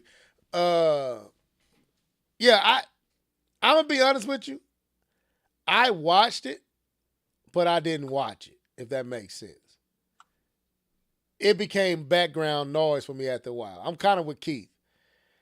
A lot of times, I guess the way the games are being presented doesn't really don't capture me to stay with it unless it's a big game, like unless it's some. So there's a lot of filler in here to me that you go through so much filler that by the time you put your attention back on it, you might have missed something that was actually probably good. So I don't know. I missed Resident Evil 4. I didn't even see it. 4? Try again. Requiem. Yeah. I missed So it. it was last year with the show. So I missed it. I didn't see it until it was up on YouTube. So, K-Bum, is there any game that you saw here that you want to talk about? I mean, I don't have much to say about Summer Game Fest, to be honest with you. I really don't. So so usually when these things come out, I sit and I write down each game that comes out and kind of write on a quick thought of what I thought about each game. I do that for you literally every showcase that we have. So when Nintendo does theirs, after I get through them JRPGs, but when Nintendo does theirs and Sony does theirs, Xbox, I usually write it down. For this summer showcase, I have Fortnite Star Wars. That's it. It was boring. It was boring. I was like, I don't care about any of this stuff you're showing. None of this. I don't like. This is like. It became background noise. Just like Level said, it became background. I gotta ignore. Whoa, hello word. I got bothered. So down. Bothered by the fact that this man continuously puts even though I love him, Kojima. I'm like, dude, stop putting Kojima up here. Like, I know y'all homies, y'all boys, but geez, man, you would never beat the allegations. Right. And so I got annoyed at that. I'm like, come on, man. I can't go to another podcast and have to explain why Kojima is on the screen again. But no, I didn't. It didn't do much for me. I don't even remember much that they show. It was one thing I did like on the Mission. The second time I seen it, I know I kind of hated it on the first time I saw it on the Mission. I do think that it looked good. Yeah, it looks good. It looks good. It's something I'll be interested in. But other than that, it was a lot of filler, a lot of stuff that was like that's not for me, and I kind of felt that it wasn't for me. It wasn't any shocking except for the even the Death Stranding they showed. It didn't really do anything. Only thing that was shocking was Resident Evil. That's the only thing that they got out of it. So let me go. Let me go to Resident pretty cool. Evil then, because I'm with Nia. I'm Nia said something that I want to read. She said, "What did she say? Get Kojima." What did she say to that? No, she said Jeff need to get off the stage, and Yeah. I want to say something about that. Me and her was actually having that conversation, and I said that I was like, I don't know why he's still having this showcase like this, like it's an award show. I like the Game Awards. I like when you have the presentation and people come up and they talk, and you have the musical presentation of all of the final game, the Game of the Year nominations. I like that, but for this, you don't need this like this. You don't need an award show. Nobody needs to be there. Just get a condensed version of this, or your best effort, and present it to us. All of this stuff is unnecessary. I know he wants that E3 feeling back, but it is he wants so E3 feeling. unnecessary. But E3 It's wasn't like that unnecessary. either, though. E3 didn't look like an award show. But you had a stage, but you had PlayStation, Xbox, everybody having But their they were showcase. dropping bombs on them stage though. They wasn't dropping. They was dropping bombs. They but were dropping this is bombs, boy. But this is like all of that put together in one 2.5 hour show. Now, I can't do that, man. I can't sit through all of this. Right. Yeah. And Sitting there waiting on something to I happen. was sleepy, and bro. I was gonna say, if not only does Jeff need to get off the stage more, he need to stop bringing Kojima up there. I know he does. bruh, I stop. agree. We get it. You I agree. cried over the dude. You snotted over the dude. He'll saved never him be from- delegated. You saved him from Konami. You did okay. This is enough. Don't make me go on a rant on you. Stop it. We don't need to see Kojima. Don't do it. anymore. I've already said. I already said it. I said it. All right. So, but yeah, let me get to where is it at? Where is Towards the end, I believe. Yeah, I don't know where the end is That's true. because it's so long. I agree. I'm surprised you just said go to Resident Evil 9. Yeah. Thank you, Keith. That's why you here. There Yeah, it is. I just sent it to you. If you ain't No, find it. I got it. Okay. I got it right here. Revealed trailer. Let's look at it. So, like I said, I was already watching it. So, now I like Resident Evil 4, and I heard this is supposed to be kind of. 9. I know. I'm saying I'm using 4 as an example. Oh, okay. I'm- Sorry. You've been saying 4 so many times. I'm confused. Yeah. Well, 9 is supposed to go back to the Resident Evil 4 formula. I heard they even Okay, allow got you it. to have the over your shoulder third person and first person option. But Yeah. go ahead. Who want to take the floor? I'm looking at it. I didn't even realize this was Resident Evil 9 with the black dude walking in. That's why I walked out. I was like, I'm done. I'm ready to stop watching this. But to be honest with you, I was intrigued. I was wondering. I was like, this was the only one I was intrigued. I was like, okay. But I didn't know it was going to be Resident Evil. Yeah, But yeah, I heard that too, that they were going to give you the third person and first person mode in this one. I heard rumors that Leon was going to be in it. I'm not sure. I'm always here for the Resident Evil games. As a matter of fact, I think Capcom has a sale going on right now, just throwing them some energy. But yeah, Neil, he did. He act like he saved Kojima from Konami, like they had him locked up in the basement or something. They probably got tired of them wasting all their money. Like, brother, get out! You not making another game for us. It was only 5 he didn't do. 4 was still dope. I'm just saying that brother. Gears of War 4 was This dope. dude making cinematic video game movies and calling them games. You got to sit And through. they were highly acclaimed games Hey, that Mom, I know that you. were I the know best games that came you. I know out. you a fan of Metal Gear Solid. I ain't messing with you tonight. And they sold well. Yes, they did. And I plan on getting Snake Eater when it comes out for the Switch too. Anyway, go ahead, K-Bon. What you got to say about this Resident Evil 9? I don't play Resident Evil. I don't care. Don't care about the slightest. I don't play Resident Evil. Don't care about the franchise. What, you don't like Dang. Resident Tell us- Evil? Never. that's how you really Never. feel. I never- played 3 Nemesis, and I was like, this is stupid. I rented it from probably Blockbuster, and I turned it back in probably that same weekend. I'm like, I'm not playing. This is stupid. I don't. So I skipped. I watched someone play 4. I didn't care for it. I saw someone play 5, 6. I don't care for them. Okay. All right. Well, I mean, I haven't seen a lot of it.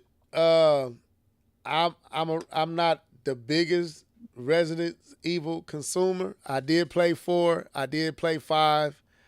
Didn't play 6 or 7. I did play 2, and I played on Dreamcast.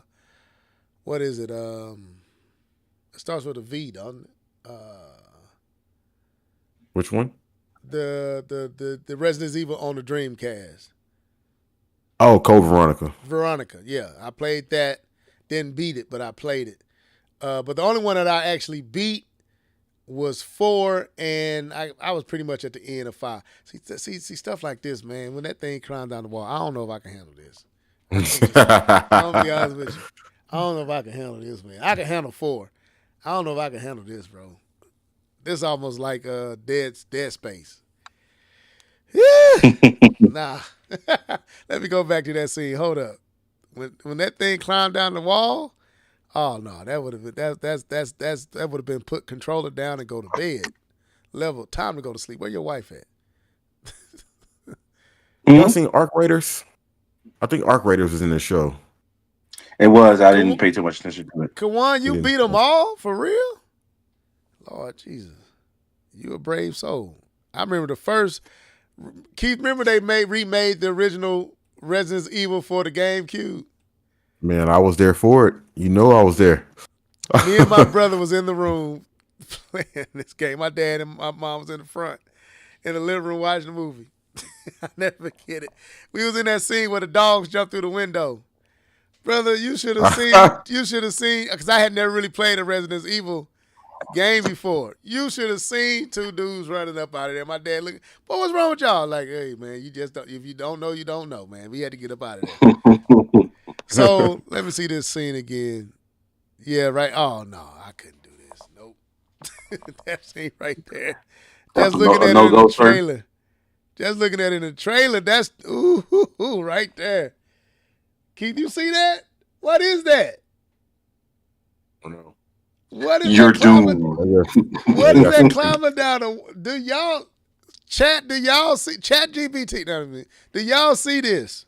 See, this is why I wouldn't. I know they need to go ahead and switch to Unreal Engine 5, man. You don't like that engine? You don't like that engine? Nah, that RE engine is old, man. It's time to switch. Don't all their games look like the same? Like this looks like that one game with that girl. I said that last week. What's the name of that game with the girl on his back? I never get it. The game with the girl on his back. Yeah, the game that's supposed to come out like 3 years ago. Oh, Pragmata. Yeah, that game. Yep. They look just like that. Onimusha look like this. They all got that same looking. So what? The only one that really look good is the not Animal Crossing. What are some games? Wild Hearts, right? It's the Monster Hunter. Monster Hunter. Good Lord, Yeah. same time. So something Xbox. So let's go to Xbox. So let's get over here. All right. So what stood out to y'all about Xbox? 'Cause this is on Sunday. I did watch some of this. I got to go watch The Last of Us too, man. Well, I first want to say that I think Xbox had just a really, really, really good showcase. I think the way they presented it, the speed at which they presented it, the games that they presented, I think they really had a fantastic showcase, which is weird because a lot of Xbox fans was like, I don't know. I don't think, and it's probably because a lot of those games coming to PlayStation. Yeah, that's what. But there was a lot of PlayStation 5 under them with them logos. Go ahead. But Ninja Gaiden, Ninja Gaiden 4. Obviously, we talked about that before. Absolutely. There's a game when they're called Solo Leveling. I like the show. I like the anime. I don't know if I like anime games per se. I played the Dragon Ball one just because I'm just a fan. Grounded 2 looked good. I don't think I play it. You've been talking about Grounded. It showcased really, really good at the showcase. So it looked really good. I remember, I think I played the demo, or maybe I played the actual game of Planet Alana, but they're coming out with a Planet Alana 2. I think me and Nia would call it a cozy game. It ain't really cozy. There's action in it, but it's kind of cozy. Let's see, because I got their list in front of me. They got some more Indiana Jones coming out. Of course, Tony Hawk's Pro Skater 3 and 4. They talked more about Gears of War. I'm not really into Outer Worlds. Matter of fact, I didn't even watch that showcase at the end of the. And I thought that was weird that they even put that in the showcase when they was going to have like a 20 to 30 minute showcase after the fact dedicated to Outer Worlds. And the last game that I want to talk about is that Resonance. What is it called? Plague's Tale Legacy. Yeah, I love the way these games look. I just think that there's some beautiful, beautiful games. You're a fan of them. I don't ever play them. I don't play them to I thought you played. I thought you played. I don't beat them games. Them games creepy, man. Well, you play them, you don't beat them. Them rats and stuff running around. I don't like rats, man. K-Ball trying to be slick. You didn't catch him. You play him, but you don't beat him. He just jabbing, No, laughing while he's no, saying it he too. said he didn't beat him, but I know he played him because he said it Yeah. on the cast. Let me So I know ask that y'all for sure. this. What do y'all think about? Okay, I know that Keith, this is kind of going away from what you just said. I was listening, but you did bring up Ninja Gaiden 4. What do you think about Platinum having their hands in? Do you think it's going to benefit or what? Benefit. You think it It's a benefit? benefit. Oh yeah, absolutely. Weren't you just struggling with Ninja Gaiden Black? You Yeah. couldn't see. It's already couldn't even see what you was doing. This game looks good. So, yeah. This game looks good, man. Platinum is going to make Ninja Gaiden feel modern. Okay. Exactly. I like think that take, K-Ball. Platinum's going to do that. I didn't think about it. How you said it, that just the use of modern, that makes sense. Okay. Go ahead, Keith. What was you saying? You was talking. I was done. So what about this game right here? 18. Was you talking about this 1895? The Tangle? 18. Who? 1895 The Tangle. I think that's the name of the game. It's made by. No, you're talking about Clockwork Revolution. Are you talking about that? Yeah, okay, yeah. Oh, okay. Yeah, no, Clockwork Revolution is very interesting. I don't know if it's my type of game, but it's close to it. It looks very BioShock-ish. Yeah, that's what I thought. But it also feels like The Order.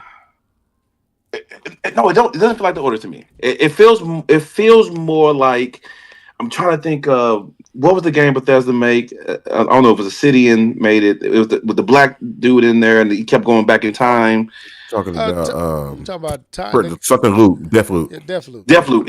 It kind of has that Deathloop type feel, especially with the comedy and stuff is written into this. It feels very Bethesda-ish. if I can say that. A good but thing. the good Bethesda. Oh, okay. The ones who make Thief and stuff like that. But it looks interesting. I was very interested in this title. It definitely gave me BioShock, Deathloop type of vibes. So I'm interested in it. It visually looks good. Oh, it looks really good. I'm surprised Keith didn't say anything about this, but I was interested in this one. What does this say that Microsoft, and I know Microsoft bought a lot of this stuff. They didn't, but we just got a state of play.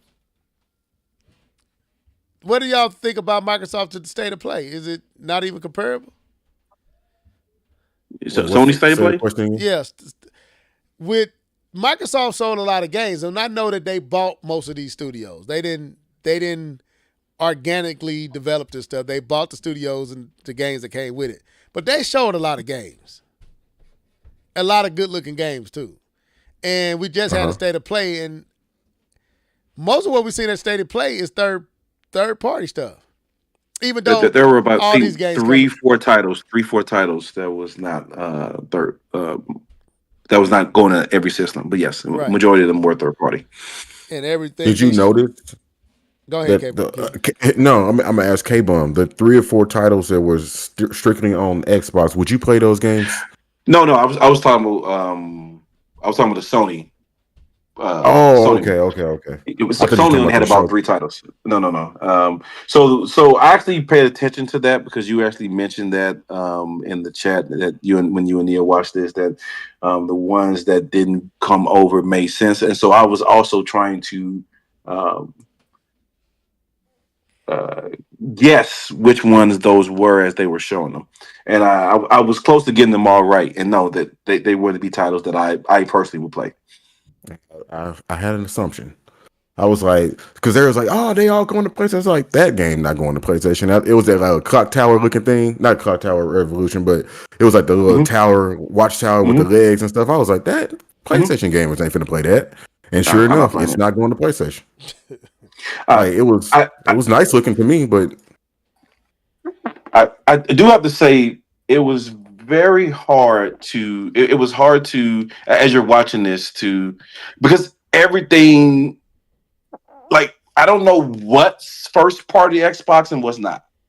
And it's very hard to understand that when watching this podcast because they don't. Sony first party has a feel to it. Nintendo first party has a feel to it. Like you're looking at majority of the time, you're looking at a Nintendo's first party game.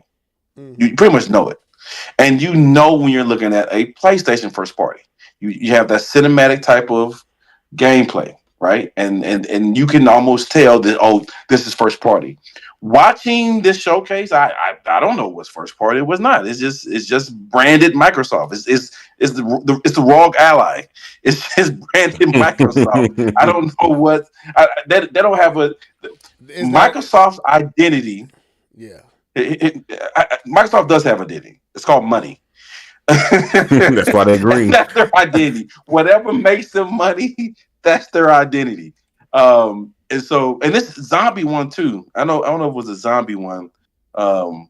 Mundane. What's one was dope too, man. Mundane. That's what it was. Mundane. I'm like, that looks very interesting. Yeah, I thought like Mundane Call of Duty or something, but it looks.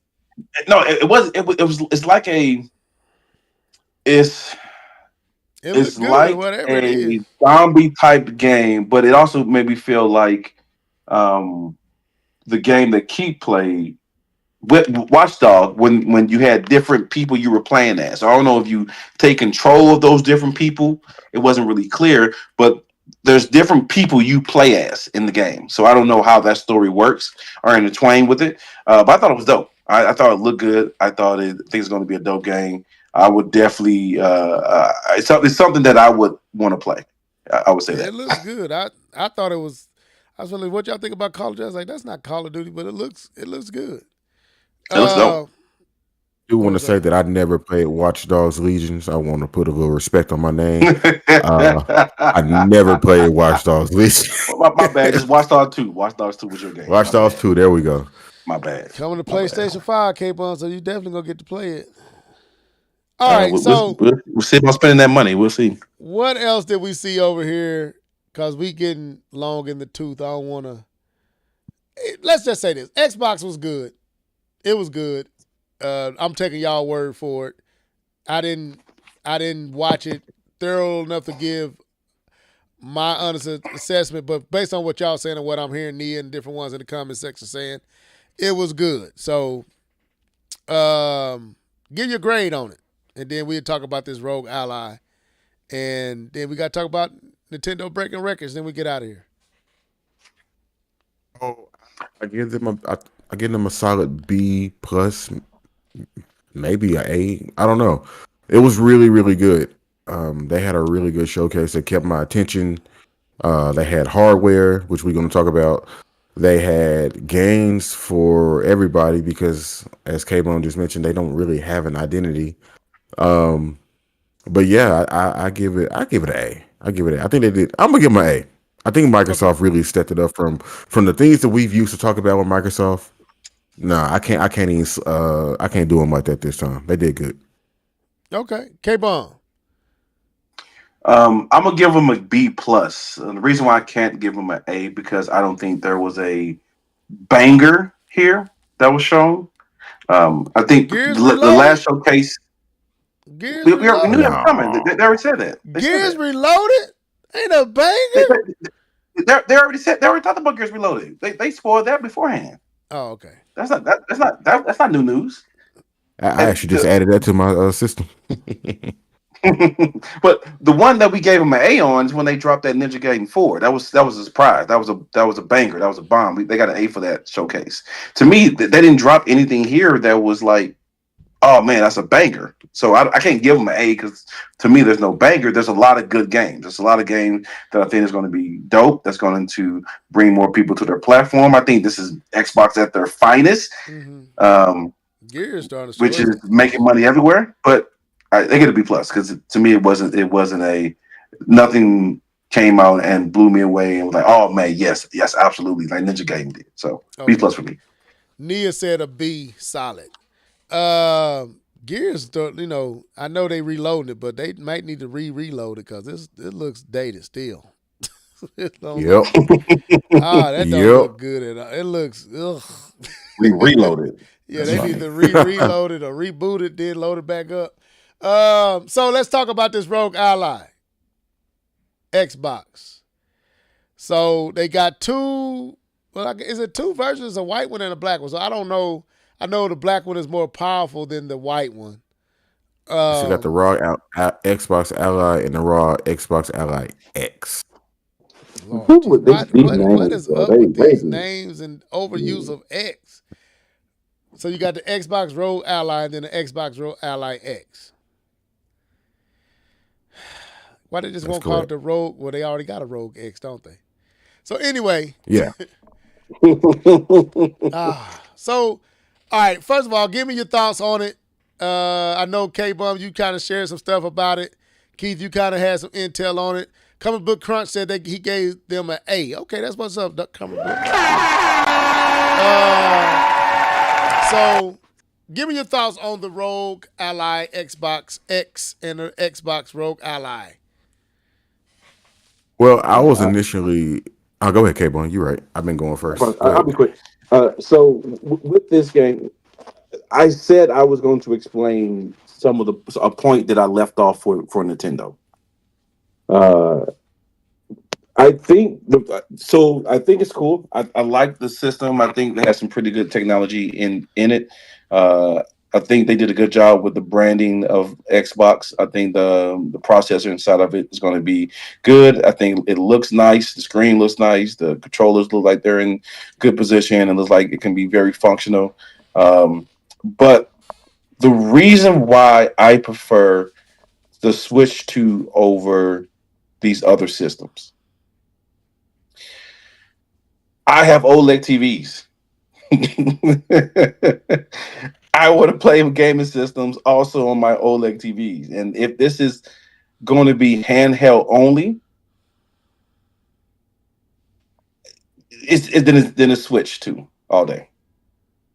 I enjoy docking that Switch 2 and seeing the gameplay on my screen, 4K, 120 or 60 or whatever you can do it. And these are just like Steam Decks where they're literally just portable systems. Then yeah, Switch 2 was definitely the right route for me to go. But for those who do want to fully immerse themselves in handheld gaming, I think this is going to be a great system. The fact that they doesn't really go through Windows, it kind of goes around it. It doesn't load up Windows. It loads up the launcher, and they're going to allow you to launch not just from Xbox, but also from Steam, from Epic, and there's another store, Steam, Epic, and there's probably GOG as well. I think that's going to be dope for people who game on the go, especially those FPCs who wants a little bit different than the Steam Deck that's out there. I think it's going to be a good system. The only thing that scares the crap out of me, seeing that Xbox themselves, for their home consoles, have already rose the price of their underwhelming, undersold consoles. I am terrified of what the price of the system is going to be. Oh, I am terrified. So definitely $450 for the Switch 2 was what I needed in my gaming space. But I if they can keep the price down, I think this is going to be a great system for people looking to get into the Xbox ecosystem without getting a under the TV console. okay. Keith. Yeah. So I was intrigued at first when they first talked about it, because I thought that this was going to be the Xbox in-house developed device. That's what I was thinking it was going to be, but they actually were working on that. I actually found an article. I shared it with you guys. But they actually did, but they canceled that, and they instead partnered with Asus to do the ROG Ally. So that dampened my excitement, because now I see that it's just pretty much going to be a PC handheld. And let me not say it that way to diminish it, because what they're doing here is pretty incredible, especially having that light version of Windows not running in the background, taking the resources is really going to benefit this device. So I don't want to diminish it, but it's not going to be something where Xbox is building their games and they're optimizing their games. This is still very much a PC handheld with an Xbox button and handles. Yes. So and it's a larger device as far as like the footprint, but it has a smaller screen than the Switch 2. Believe it or not, it's only a 7-inch Really? screen in both. Yeah, in both the devices, a smaller screen. It's actually, I guess, a little 7-inch. bigger than the 7-inch. It's just a 7-inch. Yeah, and the Switch 2 is 7.9, which is crazy. Yeah, I didn't know that. And then of course they got but like I said, since it's not going to be a dedicated Microsoft Xbox device, I lost a little excitement. But I did appreciate the video that Xbox put out talking about it. If you go to their YouTube page, Sarah and a whole bunch of other people in the team from ASUS, and I just love watching people collaborate and come together and talk about what they did it. Enjoy watching Sarah with them. Well, she was in it, but she wasn't in it like that. You know what I'm saying? I'm talking about they show. What's that game? Hollow Knight? Is that what it's called? Yeah. So that was the thing. They were showing Hollow Knight, like they were showing it that the game is coming, and they basically silently announced it because the game was playing in the background the whole time that she was talking. Yes. So yeah. But anyways, yeah. Like I said, I'm not as excited, but I do appreciate the work, and like I said, I love watching teams collaborate on working on stuff. But I'm not interested in this because it's not a dedicated device. To me it just shows where the industry is going and just how much Switch and Steam Deck and the rest are, and I want to overplay Steam Deck. I want to give Nintendo credit that they opened the door to this new path, and you see a lot of people going down it. And Steam Deck, Rogue Ally, Legion Go. Now you got Microsoft throwing their hand in, and soon to be PlayStation coming back. It is interesting that Microsoft canceled their in-house one, but from what I'm understanding, what I'm gathering from what's being talked about or shared is it was going to basically be about the same as the Rogue Ally. But still, it seemed like it would have been better to be dedicated. But I think they said they didn't really feel like it was worth the in-house development to take that on and build it themselves. AKA the money. Yeah, so they just outsourced it and collaborated with them and let them do the heavy lifting and just help them create something that can get closer to a console-like experience. And that's dope. I mean, but like Nintendo, they ain't show us a price, and that's for a reason.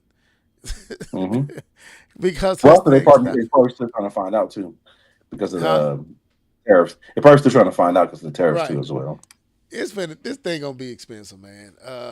It is. It's gonna be either way, somewhere between. I'm thinking 6 is on the.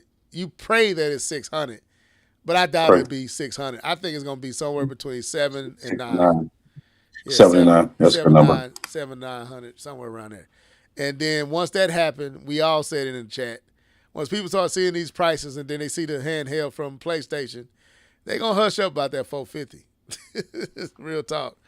I guess the last thing is, K-Bo, did you get your thoughts on it?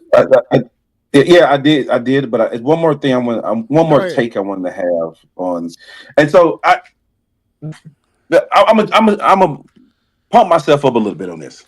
I did say that the Switch 2 is going to do crazy. I said that on this podcast, that the Switch 2 is going to do crazy. And I told you I felt weird for defending the Switch 2 because I was defending the Switch 2 as if I was the fanboy. But there is one more thing that gives the Switch 2, that I feel gives the Switch 2 a competitive edge over this system that Xbox is releasing and Steam Deck and the other systems. The reason why I think the Switch 2 gets a leg will get a leg up is that these particular games for the Switch 2 are optimized for the Switch system. Right. Yep. When you have your ROG Ally X, when you have the regular Steam ROG Deck. Ally, Oh, okay. when you have the Steam Deck, those are just PC games that you are trying to make work on your portable system. Yep. And you are the one responsible for finding the right settings Fine to tuning. get it to work, fine tuning it. Thank you, sir, to get it to work on your system. You're responsible for it. But with the Switch 2, the developers, the people who made the game, are the ones taking taking the reins to making sure that your experience on that system, the Switch 2 system, is a good experience, and they are maximizing from in house how that game runs on the system. And to me, and the whole draw of console gaming is that optimization.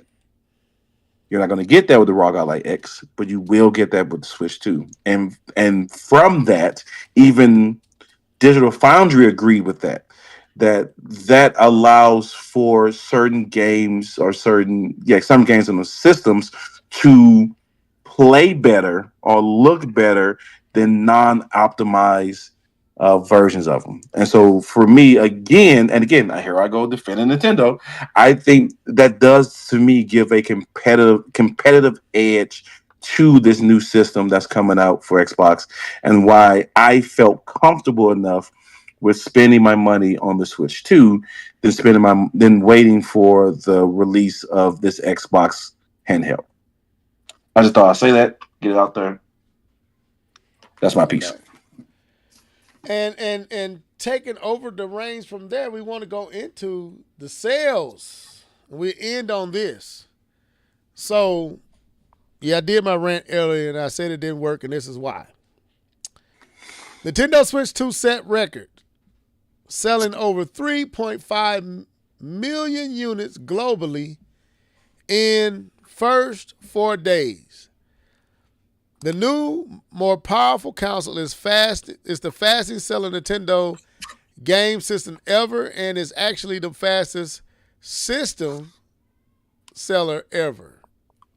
In the first 4 days following its June 5th launch, the Nintendo Switch 2 game system sold more than 3.5 million units worldwide, becoming the fastest selling, I don't know why they just keep saying Nintendo, the fastest selling game system ever. Nintendo's Switch 2 features a large, vivid screen capable. I mean, we don't need to go there. It just starts. This is. Let me go to another article. That's Nintendo. Let's go to CNET. See what they say. Nintendo Switch 2 blows past records. Blows past records to sell 3.5 million consoles in just 4 days. Nintendo new home handheld console has reached the highest global sales of any Nintendo device in the same time frame, and that's truly remarkable because it's any system, period. We knew it was highly anticipated, but Nintendo on Wednesday confirmed that its new Switch 2 handheld game console has sold more than 3.5 million units worldwide within the first 4 days of release. This makes it the fastest selling Nintendo device ever, flying past other releases like the original Switch, which by comparison sold 2.74 million units in its first month. The Nintendo Switch 2 launched at a price, no thank you. What just happened? Okay. The Nintendo Switch launched at a price of $450 for standard American version of the console, which has yet to be affected by the latest tariffs. It features a large screen, revamped Joy-Con controllers, more advanced processor, and backwards compatibility with original Switch games. It currently features updated. Why do you keep doing that? Updated version of classics like Breath of the Wild, as well as the exclusive new Mario Kart World. When CNET reached out to Nintendo America, their spokesman stated, "We encourage everyone that didn't get we encourage everyone that didn't get a Nintendo Switch 2 already to visit their favorite retailer to obtain both the Switch 2 and any of the over 20 games we have available for both Nintendo, from both Nintendo and our game development partners.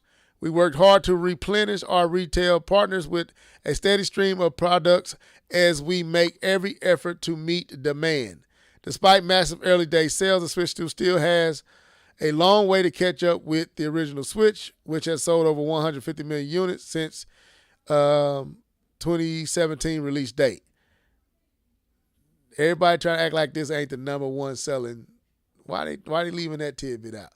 Anyway, so y'all see what it says. What's y'all thoughts on this? Keith, you go.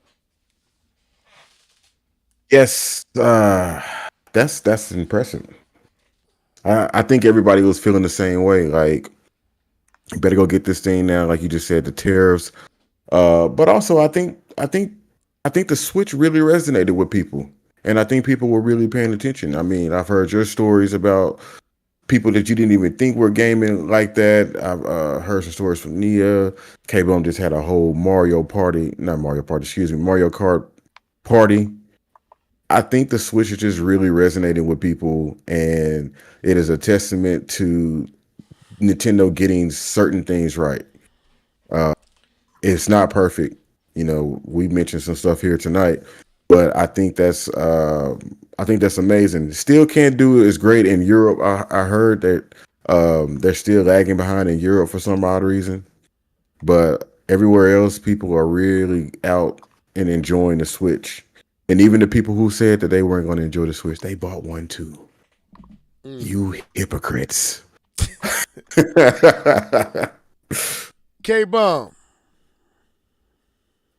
Yeah, man. So, I called it. I said it was gonna sell bananas. I thought I was gonna do bananas. It's doing bananas. I think it's gonna probably take over the PS2. That's the highest, most selling system ever. I think it will.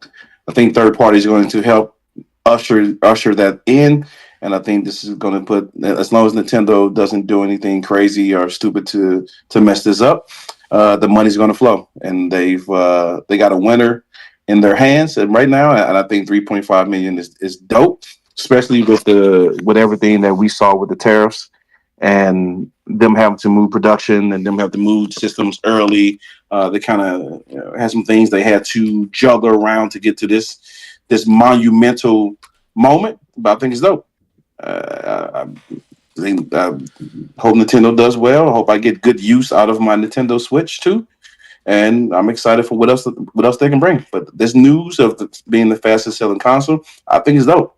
I'm happy Nintendo has risen from the days of Wii U, risen out of the ashes. The phoenix has risen, and I think they got a winner in their hand with the way this form factor of combining both home console and mobile gaming, and I think it's dope.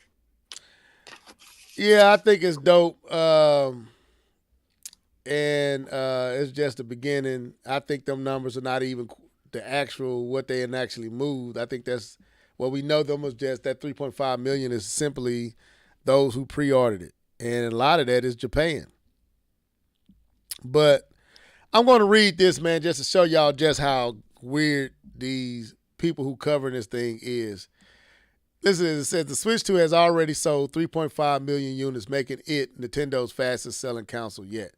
Now, again, we all know it's actually the fastest selling console, period, but they keep emphasizing Nintendo. But I'm struggling to feel enthusiastic about this hardware launch. This is PC Gamer. This is Jeff Kingshorn. More of the same, but at what cost? Is that purchase? Let me skip past it. Okay, just in case you've been living under a nice morsel rock, the Nintendo Switch 2 finally launched this time last week. Though it looks like the slightly taller, younger sibling of the original Switch, the successor boasts beefed up hardware capabilities, including a bespoke. I can't stand Digital Foundry. I hate this word now. Including a bespoke chip from NVIDIA. Despite the obvious similarities at a glance and a launch lineup that didn't exactly have the wow factor, the Switch 2 sales numbers are definitely worth a double take. See how much shade is in that paragraph right there? 3.5 million, that's how many units the Switch 2 shipped in its first 4 days on sales, according to Nintendo. The original Switch was much slower burn, comparatively, shifting 2.74 million units in this first month. Obviously, that's still a whole lot of game consoles.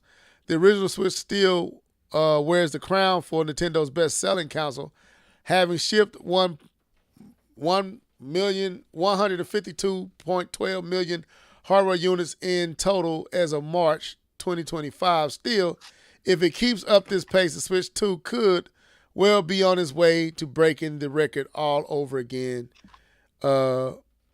with swiftness. So why, as a gamer and tech journalist, am I not excited? See what I mean?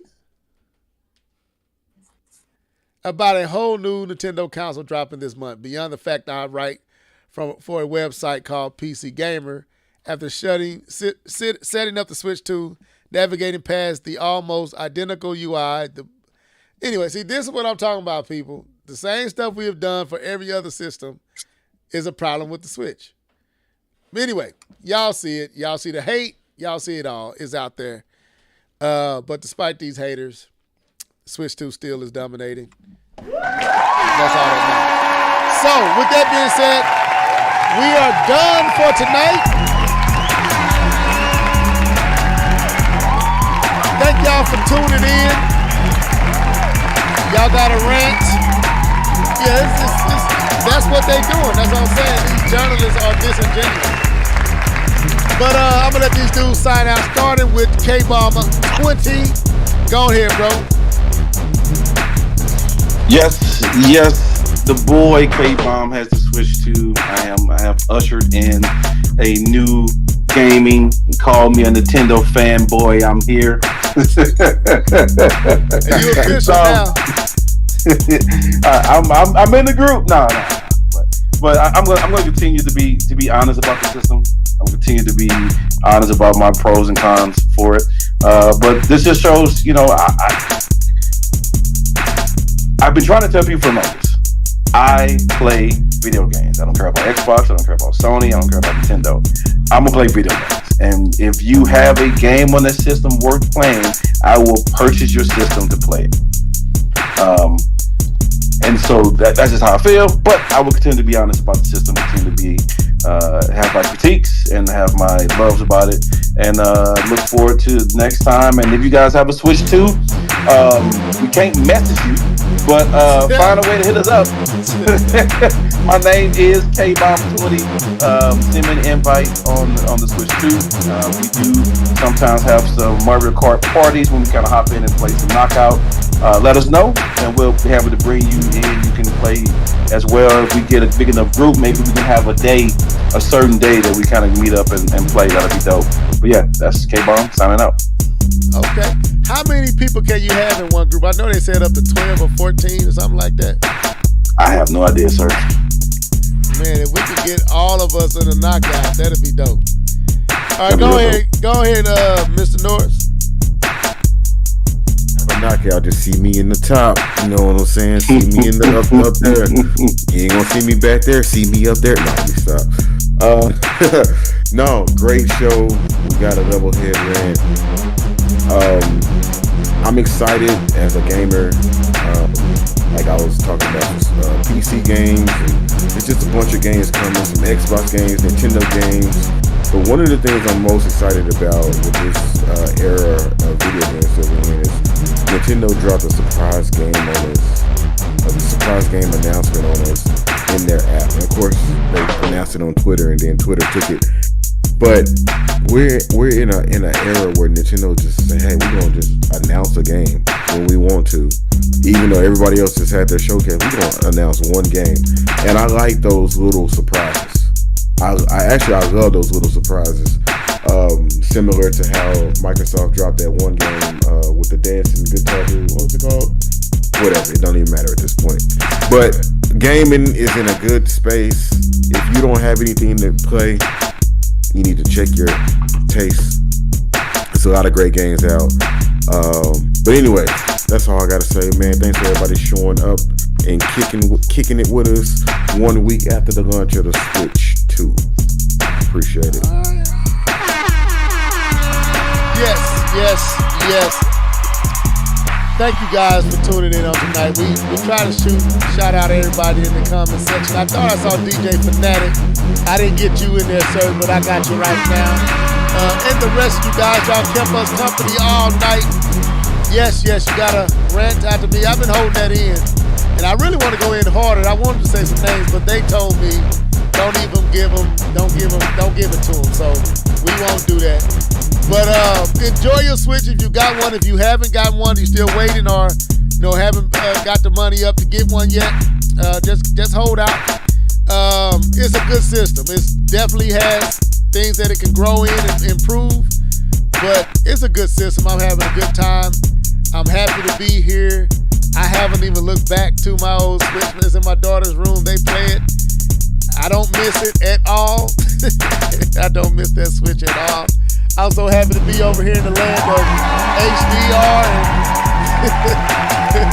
4K. PlayStation, I'm sorry. I see you, and I have forgot about you. I won't leave you down here to you. So I come to correct you every now and again. But anyway, this was the Live 11 Gamers Podcast. Your boy Leatherhead, K-Bump 20, Keith Norris. Till next time, y'all be blessed. Stay safe. Deuces.